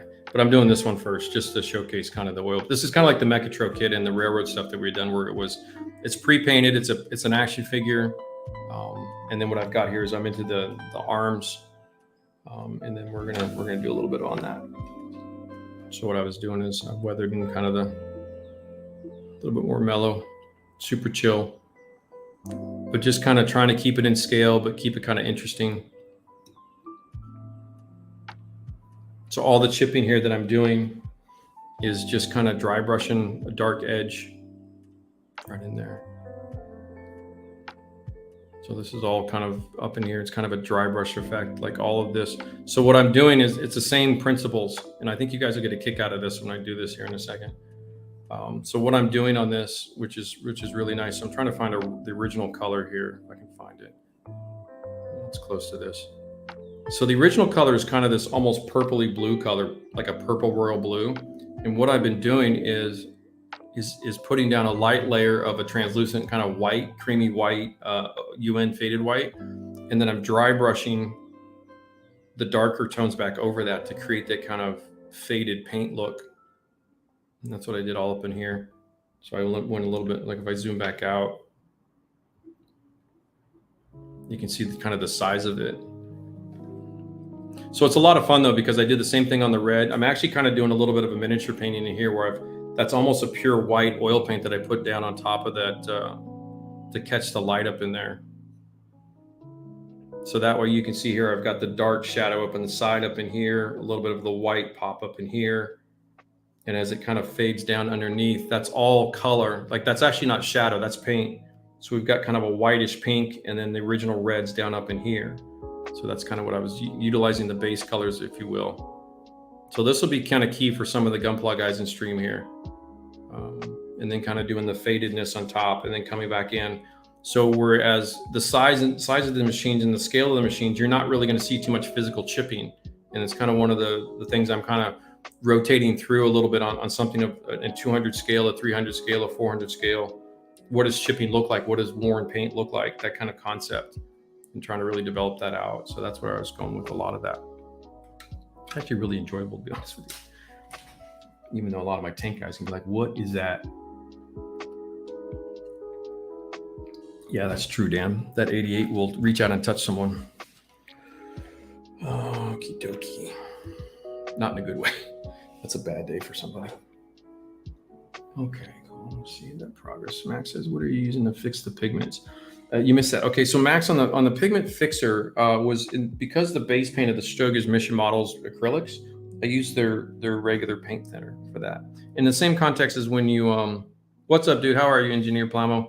Your future plans to weather one of these Kaido house? Yes, I do actually. You actually touched on a subject near and dear to my heart. I almost wore my Kaido house shirt, but I've got my Russian boys sent me this one, so I got to wear this one today. But I'll do some car stuff. I'll probably need to pick up a second purple one. I'm not going to touch the two I have because they're just special in that regard. Because June's a bud of mine, and what he's doing is special. So I'll keep a couple. I can't afford the Chase ones. I desperately would love to have the Chase cars, but they're 150 a pop now. So that's how that goes. So but yes, to answer your question. And then what was I talking about before there? Yeah, Renali biker game, totally what it is. Yeah, did you guys saw the back of that? The Sons of Anarchy. They did the kind of a spin-off logo from that. It's pretty cool. Okay, so brushes. I need my brushes. Where they're going. Okay, so we're gonna do a little bit here, and this will be fun for you guys that are a blender and a color. So the same idea here. Let me get the camera set up for this because I have to hold this here a little bit.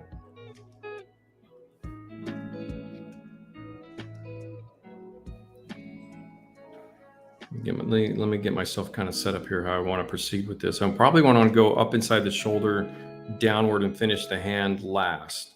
So probably want to do inside the shoulder there. That faces the head because I'm holding it at the joint. It's going to be like this. So probably what I'm going to want to do is weather up in here first, get the hard spots first because this is a fixed pose. It doesn't move. This is all static. And then come in, I'll do the thruster last and the hands last. That's what I'll do. Okay. Just want to verbalize that for you guys.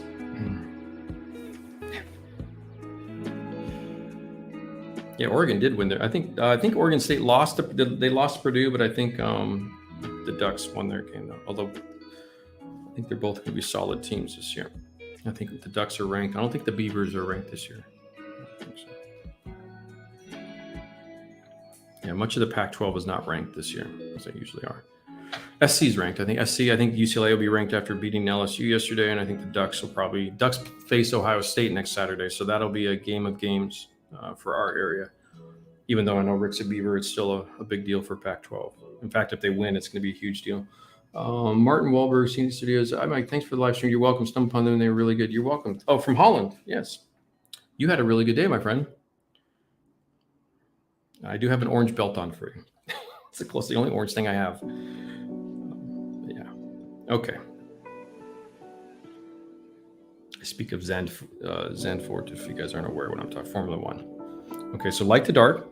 Let's go back to this. I'm going to go a little bit more in the gray tones. So to Marco, so I'm going to use a little bit more of the grayish, cooler tones of the whites, and this was kind of a tone on tone. So it's kind of a cool dust look, if that makes sense. So get up in here, under here first. It's a little bit trickier for me to do. I haven't done the arms in a minute. And when I'm holding it on the wood base, when I hold this guy, this is a lot easier because I can hold the thingy. So this one is a little bit different where I'm trying to get up under these spots. So it's filming of it may be a little bit clumsy.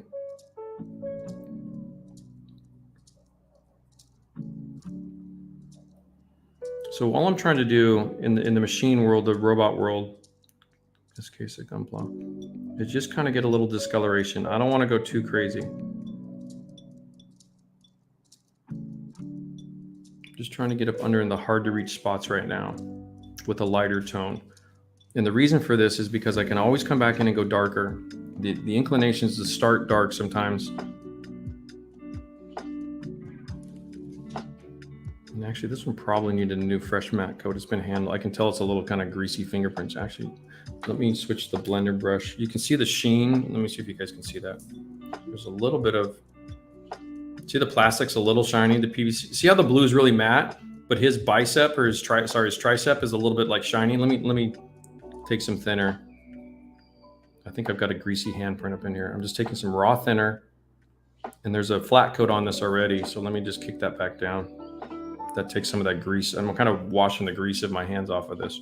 And that's only because I've been kind of playing with my toys. I've noticed that. And that'll help. If you ever see that problem, guys, where you're working on your models and maybe it's an area where you've touched and you're working with oils and enamels and solvents, brush it off with like a clear thinner and then dry it off really good. And that'll take a lot of the hand. There it goes. See how it's dull again? Yeah, I had some hand grease on that. The thruster's metallic, so it has a shininess to it. That's not from me. Just anyway, back to what we were doing. Yeah. Let's see what else. All the heavy hitters in Oregon, Ducks won, but we play all, yep. You mean the F1? Yes, I do, Martin. Absolutely. It's exactly what I was talking about, my friend. I was really ashamed about Spa, but Zandvoort was a good one. How you holding up, Martin? Saw the pass of the recent bike. Yes, I'm not sure what that is. Was there a little bit of an accident? I hope not. Motorcycle accidents are no fun. Okay, so we've got a little bit of lighter color up in the hard to reach areas. Kind of do a little bit of a second. And this is pretty high up the machine. So again, if this machine is 15 to 20 meters tall, about 30, 35 foot tall machine, these upper shoulder joints are not going to be as dusty, but it's kind of a white machine with a little bit of an industrial grime on it, if you will, which is kind of where I'm going with this. So we're just putting down some just light colors first in the hard to reach areas for now. And what I'll do is I'll work in this section first, and then we'll actually I can probably move this guy out of the way. Yeah, there we go. It was kind of spinning under my wrist a little bit. Reset the camera. I can kind of hold that a little bit easier on the table. Yeah, there we go. Now it's not so close to my face. So I'm just putting kind of a light dirt tone first. And just a refresher, there's a clear primer and then a clear flat coat, water-based on this. So I can do this weathering. So it's not raw PVC. And I find that it's, since I'm not using lacquers per se, that's why I went with the primer first and then a clear flat coat. And we talk about all this in the previous streams quite a ways back now, but I just want to refresh for some of you guys that are just maybe forgotten what I was doing or what I was trying to do. It's the same basic conversation as the railroad models, is using the pre-painted products that you're able to buy and then apply a clear primer and then a clear flat in the water-based conversation. But if you're like a tester's dull coat or something, it's the same basic principle. You're just giving the weathering product something to bite onto versus the raw toy plastic or toy paint or whatever. It's the easiest way to refer to it. Even though I don't consider the trains aren't. The process is the same as a toy, but they're not toys. But it's that same idea of how the companies paint those up, if that makes sense. So what you need is you need to apply hobby products on top to get the stuff to bite. Otherwise, you're just pushing the shit around and it doesn't look good. It's a mess. It is a mess, my friends. So in the same context of weathering time, I'm just adding some general aging to the model right now. Some of these light kind of grays. I'll get a little bit more of a warm tone in here too. And I was using some greens and blues on my stuff as well, because there's kind of a blue colorway on this. It was an interesting little...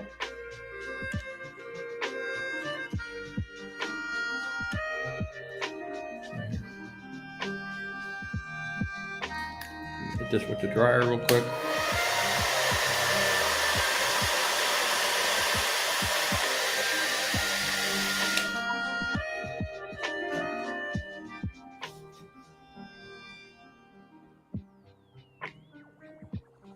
So I'm kind of going with a cooler shadow color. Switching to the blender and blend this all in a little bit.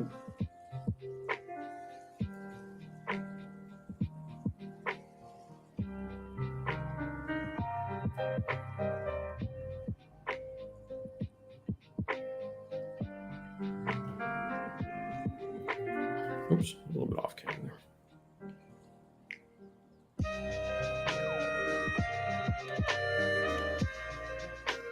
So I'm just cleaning up all this. So it's not too dissimilar to when you guys do a normal panel line process. I just do it a little bit more specifically and a little bit more in sections. In other words, in the traditional gunplow world, what they do is they'll do the panel lines in a pin wash, similar to aircraft and everything else. They'll do the whole model, come back and wipe it all off and clean it all up. And so this is a little bit of a different shift in philosophy and application process.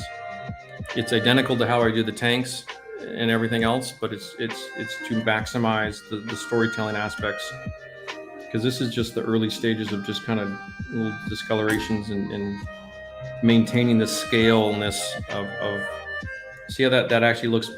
So far it's even got a little bit of kind of a fade through there a little bit, so it's not super crisp and even. And this is for a weathered robot versus kind of a clean robot with panel lines. And those guys know what I'm talking about. So there are those of you in chat that do this type of work. So the military guys, this is pretty normal. And then the Gundam guys, this is a little bit different application theory. So now I'm just going through and just making sure all this initial dust work looks good. Kind of cleaning up some of the overflow, any potential tide marks that happen. Again, this is just the first run through.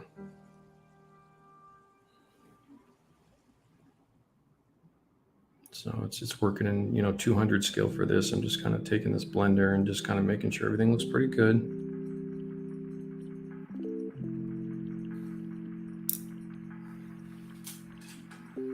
Let's get the other one here. So this one here is a clean one, and you can see here that the level of discolor. This is what I'm talking about, where I'm just starting to add a little bit of discoloration in here. Just the initial kind of foray into, and you can see what just a little bit of it does already compared to the clean, pristine one.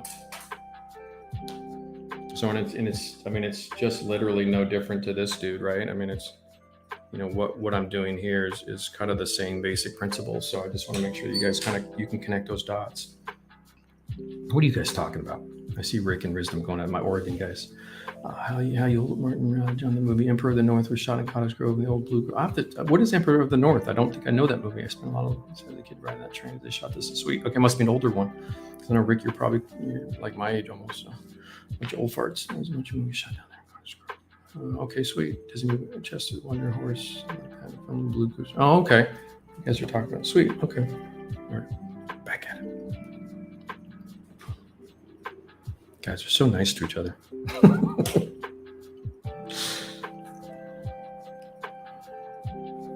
me come back up in here. So let's shift to a little bit. I can go a little bit darker now. So we get a little bit of the darker gray, which is the dark mud tone. I've got a hint of here, let me zoom out just a hint. Here you can see, and I'll pull this back in here a little bit. Okay. So what I've been doing with this, a little bit interesting, a little bit different, kind of different to talk about. So on this guy here, let me pull this in. So if you look carefully, if I can get the camera to do its thing. Oh, I'm in the wrong zoom mode, sorry. Like it doesn't want to focus. There it goes. So what you see in here, right in here, some of these areas up in here too, is you can see there's almost a blue tint to the dry brushing, to the darker tones.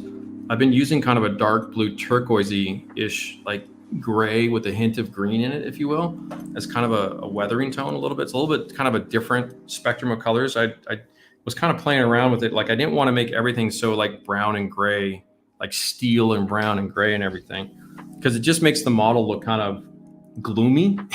So I was trying to figure out like a weathering tone colorway, if you will, that kind of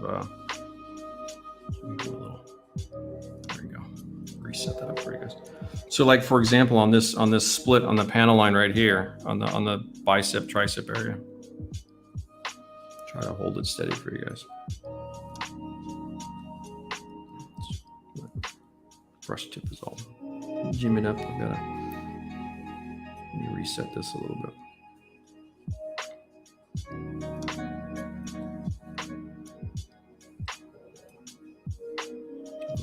It's a little dry. Okay.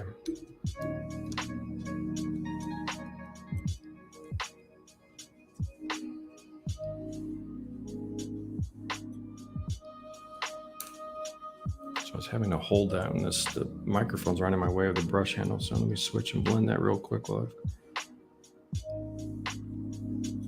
see how I just cleaned that up real quick though? I don't wait around. The oils don't need to wait. I know the whole applied to the surface and then wait. See how there's kind of a slightly greenish tint to that? Kind of like that colorway for this. It's kind of, I don't know, I don't want to call it like spacey, but it's just not brown rusty tones, which is what I was trying to avoid, but it's also not grays. It's just a different range of darker tones. But I think the colorway, because you have the silvery brown gold grays of kind of the pewter look in here of these grays, and then you've got this kind of blue that I'm fading into kind of a pale turquoise each range of tones.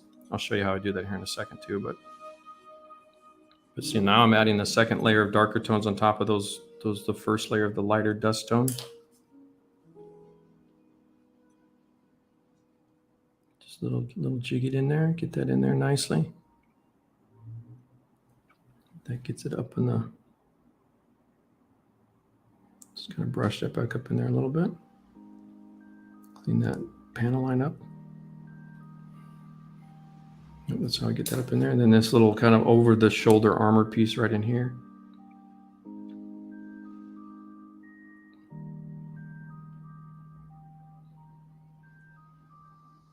And this is why I don't use a lot of thinner, because on something that's small, you don't want that thinner really flooding around.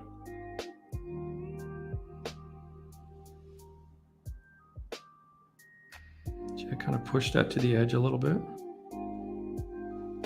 So that kind of darkens that edge up, and then you'll almost never see it because it'll be positioned kind of like that, but you want to be able to like kind of at least make sure that the weathering's appropriate up underneath.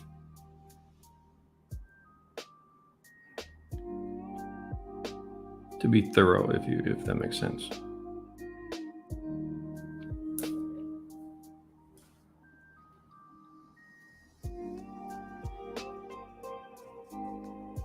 Juice my palette up here a little bit more.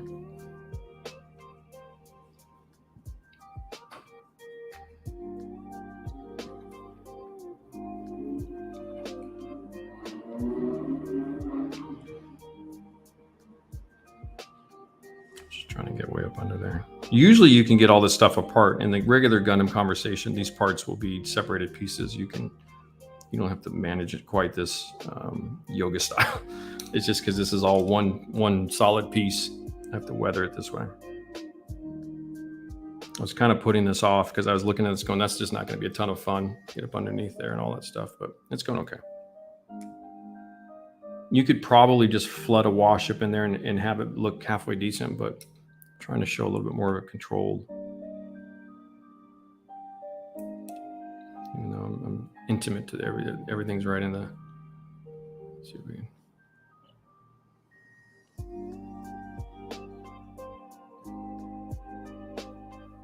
Usually when I do this on my own, I don't have to worry about you guys even seeing this. So I can just get it up in there. So a little industrial earth is kind of an olive drab with a little bit of the dark mud color. So it's not quite a black, greasy, grimy color, but it's enough of a shadowy effect. You can see it's a little, see how wet that is right there in that thruster. See, that's why I don't like doing that process as much, because it's just too juicy. But we'll work with that.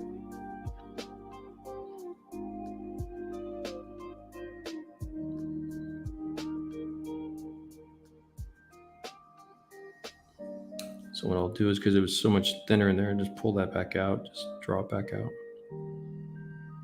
Now I'm on the blender brush, just cleaning all this up a little bit.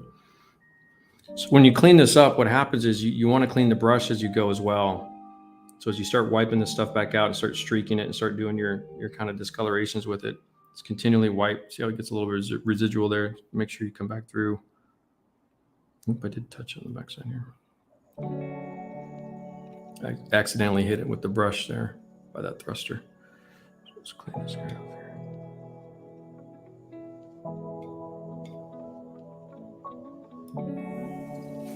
I am right up on the camera, sorry. I have to zoom back out a little bit.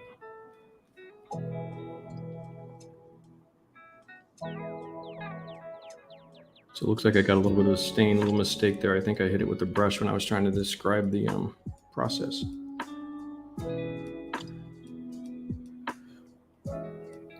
And I did kick the panel line down a little bit, but I'll redo the, oops. So there's so much other color on this. I'm not drying it properly. Let me wipe that clean.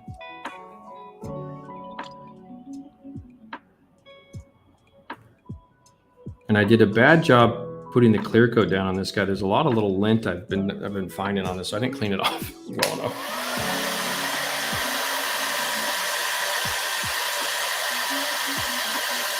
So just make sure you clean your models. Don't be like me.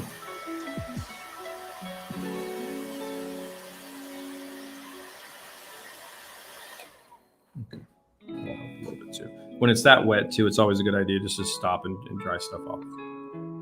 That way you can kind of come back in and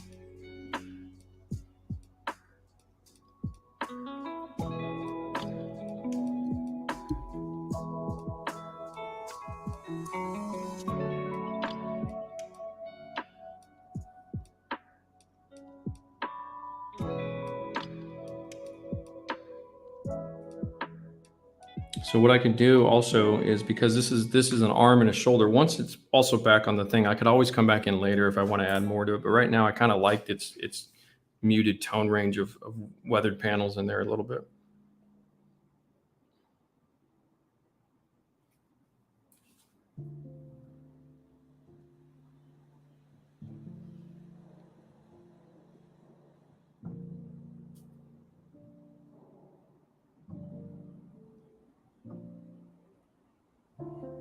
So see how I was able to manipulate that there, put a little bit of the darker stain in there, switch to the blender brush.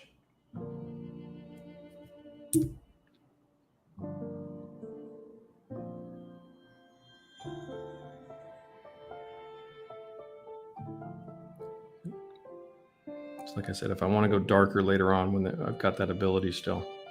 When you go full black and these panel lines are really, really dark color in these panel lines right away, or even a darker, like to me, a panel wash stuff, when you flood those up, you don't have any ability to really manipulate it past that point. So it kind of locks you into that look. So this is a little bit more controllable type visual appeal.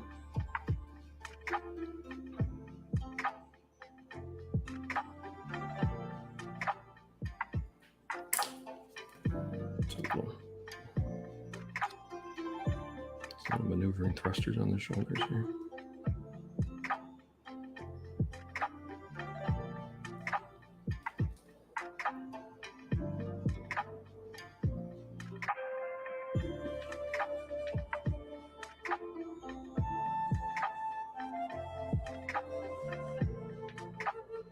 So let me talk about that blue color. Let me switch to my lighter tone brush.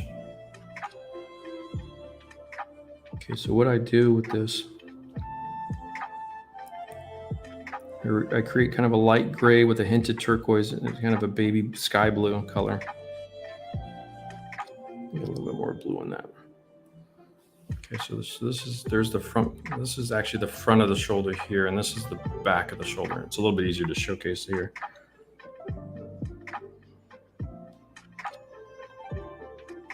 It's a little gray and a little bit more blue in that.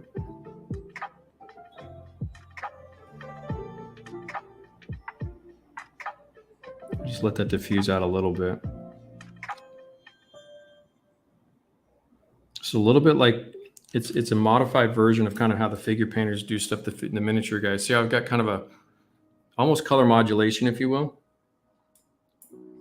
Take my little angled scruffy little stipple.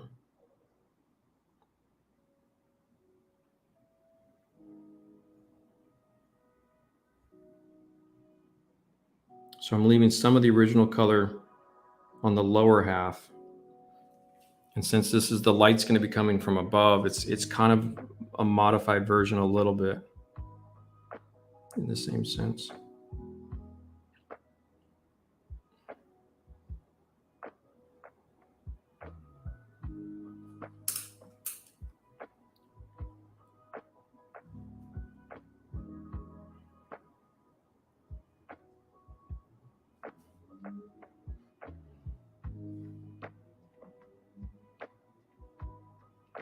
And I'll add a little bit of the darker tone.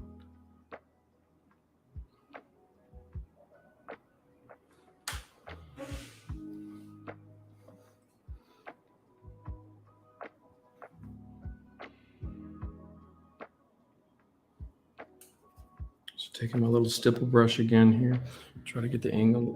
The camera angle is making it a little bit tough for me to get this just right, because I want you guys to see this.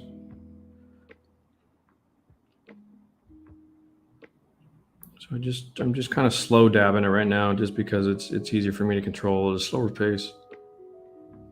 Let's see how I've started to add kind of a light and a dark into that, letting kind of the medium purple royal blue show through a little bit. I'll get to the comments here in just a second. You guys just... Okay, cool, Paul. Thank you. I'm glad that helped. And I know, Paul, you asked in the last stream. I'll actually see if I can do that here. I'll see if I can address your question from the KINGART 4 question on the grill.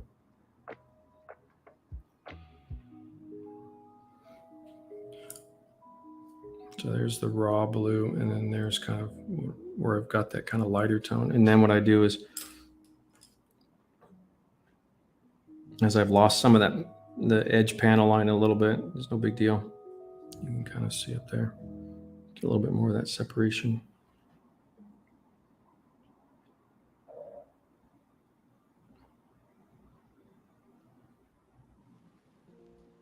Just a little bit dry, more thinner.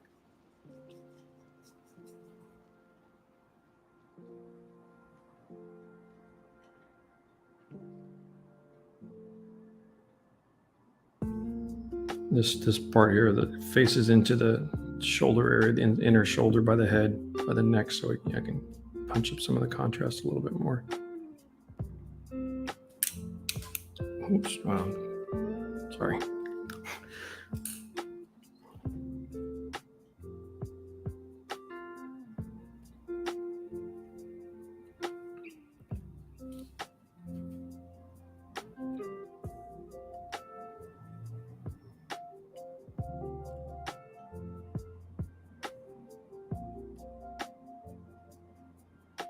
I think what I'll do is I'll use the StuG for that.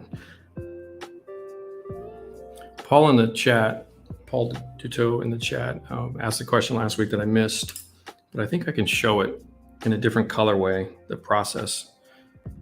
And I'll finish the stream off with that because we're getting towards the 3-hour mark. So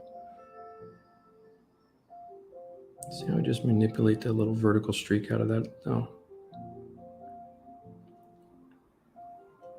And this is why I like to work in such small sections on these things, because I can really develop out these little tiny little like weathering elements to it. You can control it so much easier this way.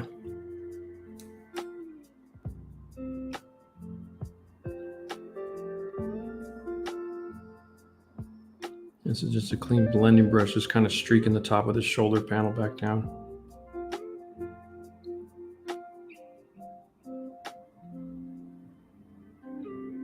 Again, this is all over the raw color of the toy, if you will. There it goes. Yeah, the blur. the zoom is not zoom. And you can see the PVC has a little bit of like a cast texture to it. So some of that little, I'm trying to use that grittiness to advantage in terms of the style of the painting I'm using on this guy.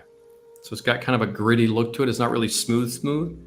But that's also because the PVC of is got kind of it's literally a cast product, so it's got a slight cast texture inside of it.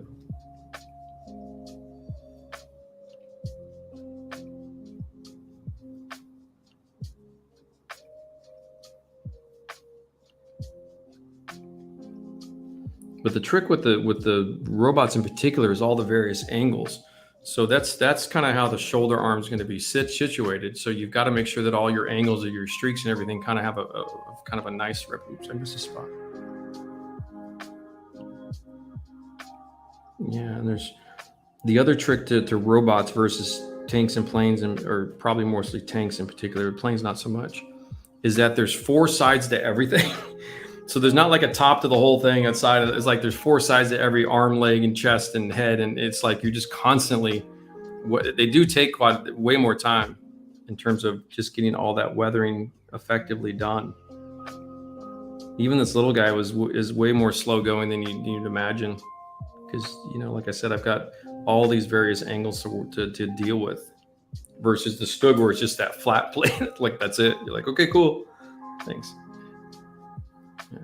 So I got a little bit of a modulation on the shoulder, and that's kind of what I was doing back here as well, on the back of the calves there. So that's all paint color up in there, and I'm kind of doing it, like I said, with like the miniature painting. What I mean by figure miniatures, that type of miniature context of kind of adding the light tones of a highlight, like a color modulated piece to give the volume to it. And the whites are a little bit tougher because I'm trying to treat this whole thing, but there is actually a little bit of white oil up here and a little bit of a gray down here, kind of treating the whole volume. So I'm giving it a little bit of volume without being like I'm dabbling, if that makes sense, like here. So I've got a little bit of orange yellow on that as well to I'm just kind of slightly giving it a little bit of a, when you zoom this out, there's just a little bit of a hint of the colorway. So I'm doing a lot of implying, visually kind of tricking your eye with this type of stuff. So you won't see the exact, it looks chipped and weathered, but when you get up close, it's just kind of an edge dry brush, if you will. That's just a little bit of just a dry brush of a dark color on the edge. And then I kind of blend it back, but we'll get a little bit more. Let me do a little bit more on this guy with that concept, and then we'll switch to another little answer I wanted to get out. So what I have is my darker tone here. It's almost, see how dry that brush is now. So the darker blue, teal, brown colors on that. Let's come back in here. It's a little wet, a little bit more color, a little bit less oil. Let me reblend that one more time. Dry brushing, you have to get it just right for this type of work. It's a little bit different than your standard dry brushing. You want more precision out of this because it's so small, and you just want a couple little edges hit. Let me dry that with the hairdryer too.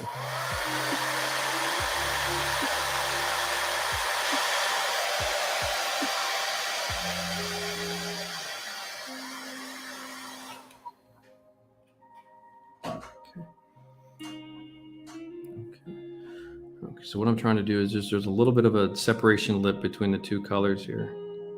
Just want to hit this. There's a little bit of an edge here.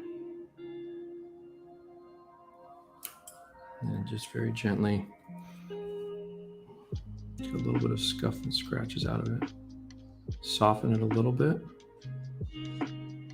so it's not so even. Oh, the cloud came over.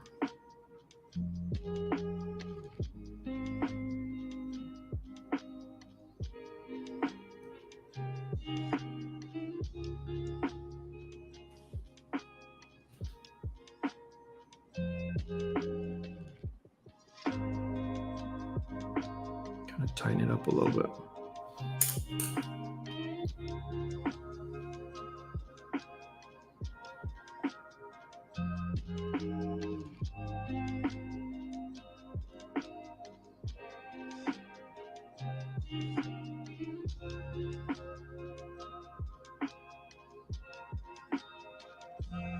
Just kind of dry brushing that a little bit. You can just pops out that form a little bit more. It gives a little bit more structure to the form that's down there. And then come back and I can soften it a little bit.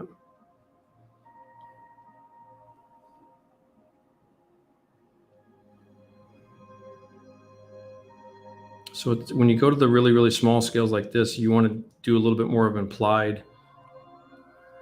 So you can see here how I've kind of giving a little bit of a volume to the blue, a little bit of a darker edge. And then what I would do is the same thing here on the edge of the shoulder. There's a little bit of a lip.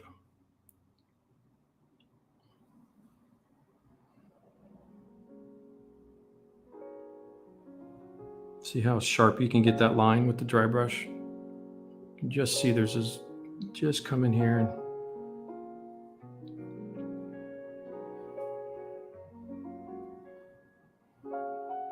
there's a little bit of a lip right here, a little bit of a separation.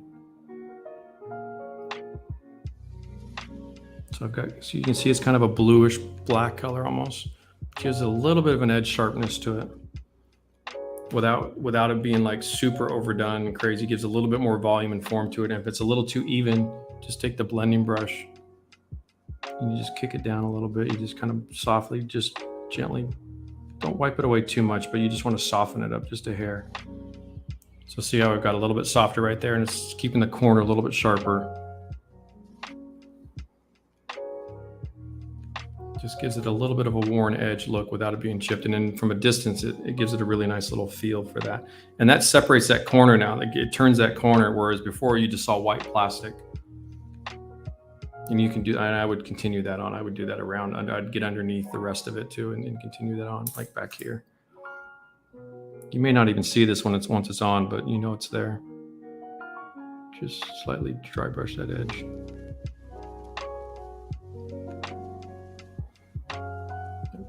Rotate under that little piece of shoulder armor. That gives you just that kiss of darkness to it a little bit, just to kind of give it some shapes, you know, pulling out some of the shapes that are there. Like right here, you get that bend right in there. So I've kind of worn that super gentle. And this is why the oils are so powerful. This is what I'm talking about. You can get, there's a little piece of lint right there. Get off.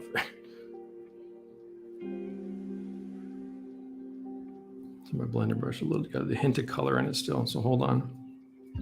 Clean that up real good. Let's get that guy out of there.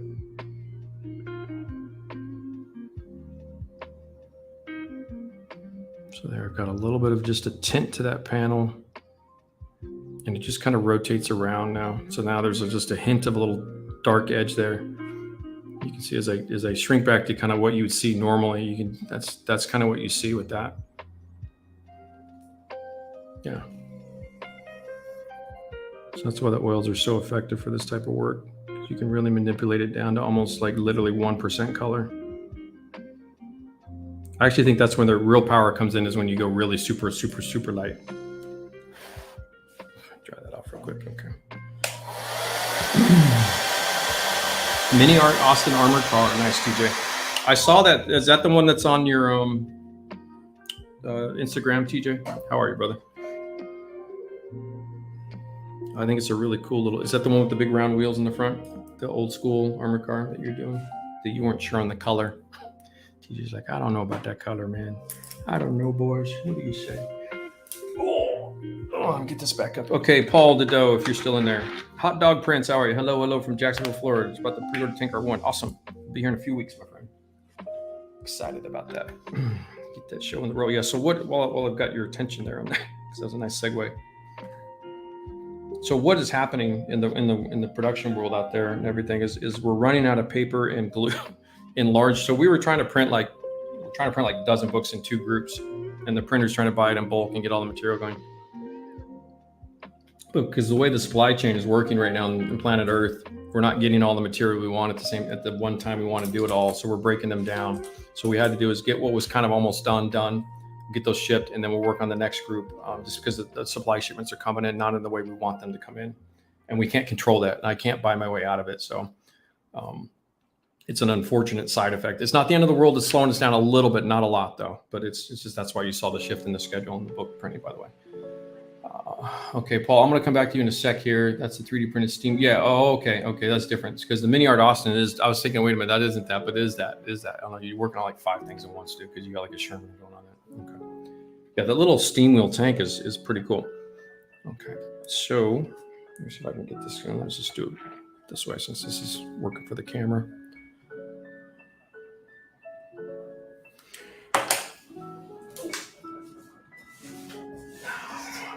Probably one of my favorite models in the last group of models I've done in the last 5-6 years. It's the cover model.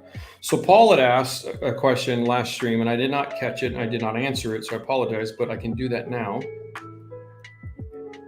And we'll wrap up the stream with this little effect, a little bit of love for you guys. I don't think I actually showed in the book. I think I did it and didn't record it properly, was my problem. Because that sometimes will happen where I'll get in a groove. Yeah, because what you can see on these pages here where up in here, see how it's clean, and then up in here how it's. He's asking about this. Paul's asking if I could show how I did this up under the hull of the grilla for my European friends. That little Jimmy Jams up in there, all up in here. And I don't think I actually took a picture of when I actually did that, but it's this stuff right here. So one of the reasons I like this model in particular was because my reference photos, and I used a couple really good late war references. These are mostly urban combat in the spring, summer 40, the late spring 45. So not like real muddy or real textural mud. So this is a nice little dusty weathered model where it's not a lot of mud on it. But anyway, that little effect up in here, and let me show you how I did that. I'll use a dust color, Paul, so it won't be rust, because you'll never see the rust on the side of this. So to give you contrast. So it is a speckling process. I'll try to do this. Drop my towel. Cover my shorts so I don't spill oil all over me. Watch out, Justin's in the house. What's up, brother? How are you? Kodokai. It's time to get you a model. Does both. Yeah. How are you, Brian? Okay. So, staying on point, doing my thing. What do we got here? A little dust brush here. That guy I don't need. Where's my rake? This guy. Okay. So what I did, we can use this. I'll cover this color. I'll cover this back up anyway, so I'm not concerned. So pretending that's the rust color on the Dunkelgelb, everybody that's watching, what I'm going to do is on the side of a Jimmy Jam like this, where I want to put, say this will not be muddy. Say there's little, what I was showcasing was kind of the rocks and stuff will chip the paint in the backside of a tank because of the way this all works and rotates around. And I'm just pretending it's like throwing this up into this, and it's going to be nicking and chipping that paint. And then that's going to bleed out with rust over time. And that's really what I was trying to showcase. See if I can get it. I'm trying to get this set at the right angle for you guys here. There we go. Okay.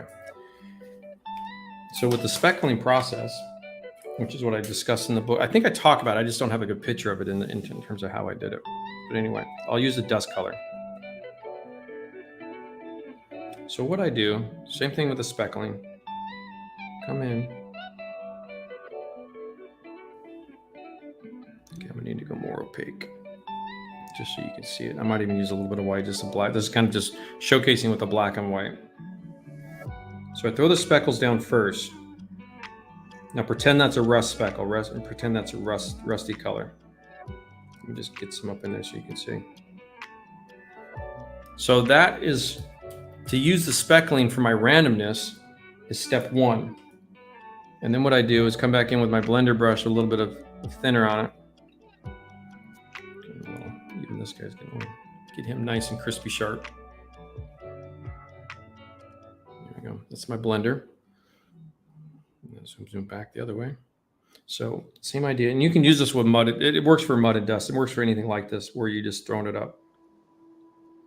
So dragging from the bottom of those spots into kind of a vertical streak. Now I'm being more precise. The angle for the camera is slightly off, but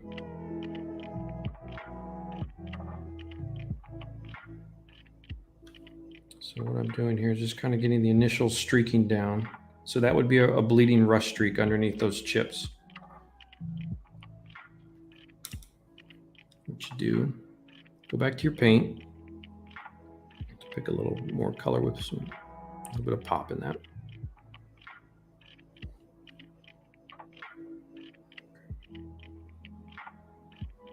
Oops, a little too wet, a little too sharp, not sharp enough for me. So on a few of them, touch the top part of that chip, and then take the blending brush again and pull that rust stain down or dust stain down. And see how I've got kind of there's some sort of linear element, and I don't even know where that came from, but we'll just pretend it was a scratch for sake of demonstration purposes.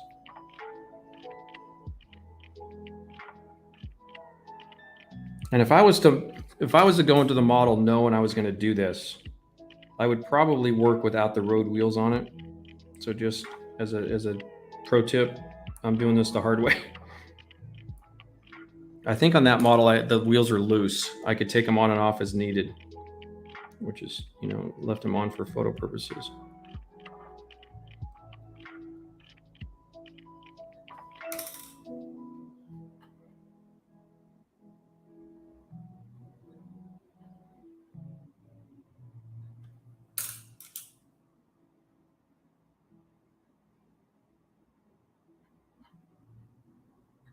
Yeah, I'm probably blocking the camera too much for this. The other thing is my paint is too thin. That's why it's looking a little bit too translucent. It's just disappearing. So hold on. Let me bump this up a little bit more. This is a basic application process. So this is what I did, Paulo, is I speckle in the chips first. There we go.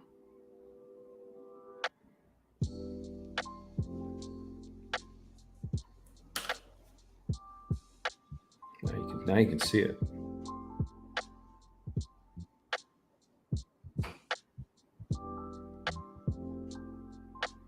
So pretending those are the rust streaks, if you will, gives you the good idea.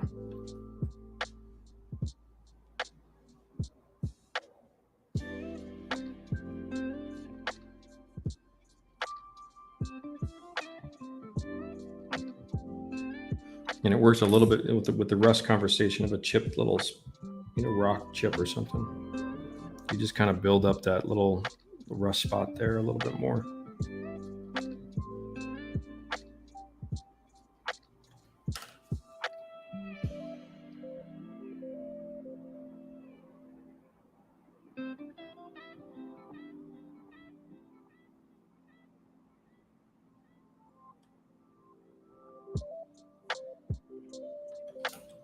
There you go. So that's how I actually that's how I did that, Paul.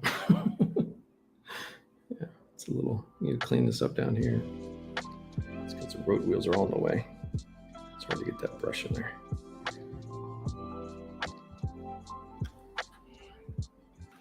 So that's how I did that effect in the side of the hole.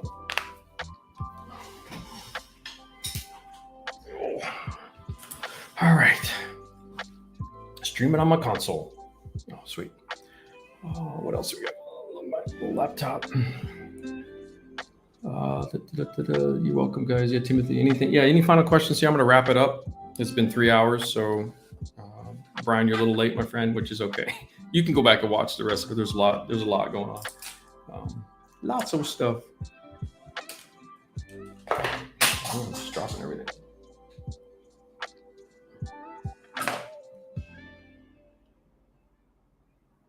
Yeah, it's actually pretty cool.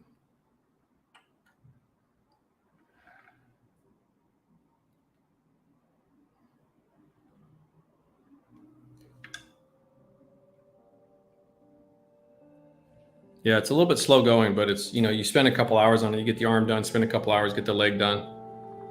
Because you have to get all the little spots. Because when it's one piece like this, it's a little bit on the trickier side of stuff. So, but yeah, that's actually pretty fun. What else? But weathering time, GP04. Yep, I'm running out of questions. You're fine, Zach.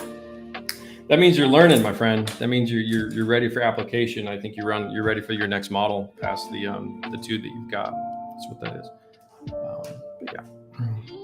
You're welcome, Bryn. Good to see you. We'll talk soon. I had to go to dinner. You're good, Patty Case. It's all fine. That's what these are for. You guys go back and watch them. I'll put all the timestamps up tomorrow. Make sure you guys hit that like button. Subscribe if you haven't subscribed, please. It does help grow the channel. It gets all that stuff. Yeah, Kodakai, you were on it, my friend. Guys are doing great. I always have you guys on the background half the time anyway. That was really funny the other night. I went, pimp! I think Z pulled out the book and everything. But yeah, that's what we were doing. What else we got? Any final questions before I sign off? I'm going to go watch a little Notre Dame, Florida State. Max says, cool, man. Thanks for the stream. I learned a lot in a short time. Going back to episode 3. You're welcome. Why did you decide to paint a PVC figure? Mike, it was funny because I had it. and I was doing, so we had the Mechatro, the train stuff, and what else do we have? I think we had this guy, because I have a few, like Zach has done a lot of the Converge figures on his channel where he does some panel lining and decals on the Converge, and I have a few, plus some of the SD stuff. I just kind of wanted to try a different look, but I had this dude, and I'm working on the GP04, the RE100 kit.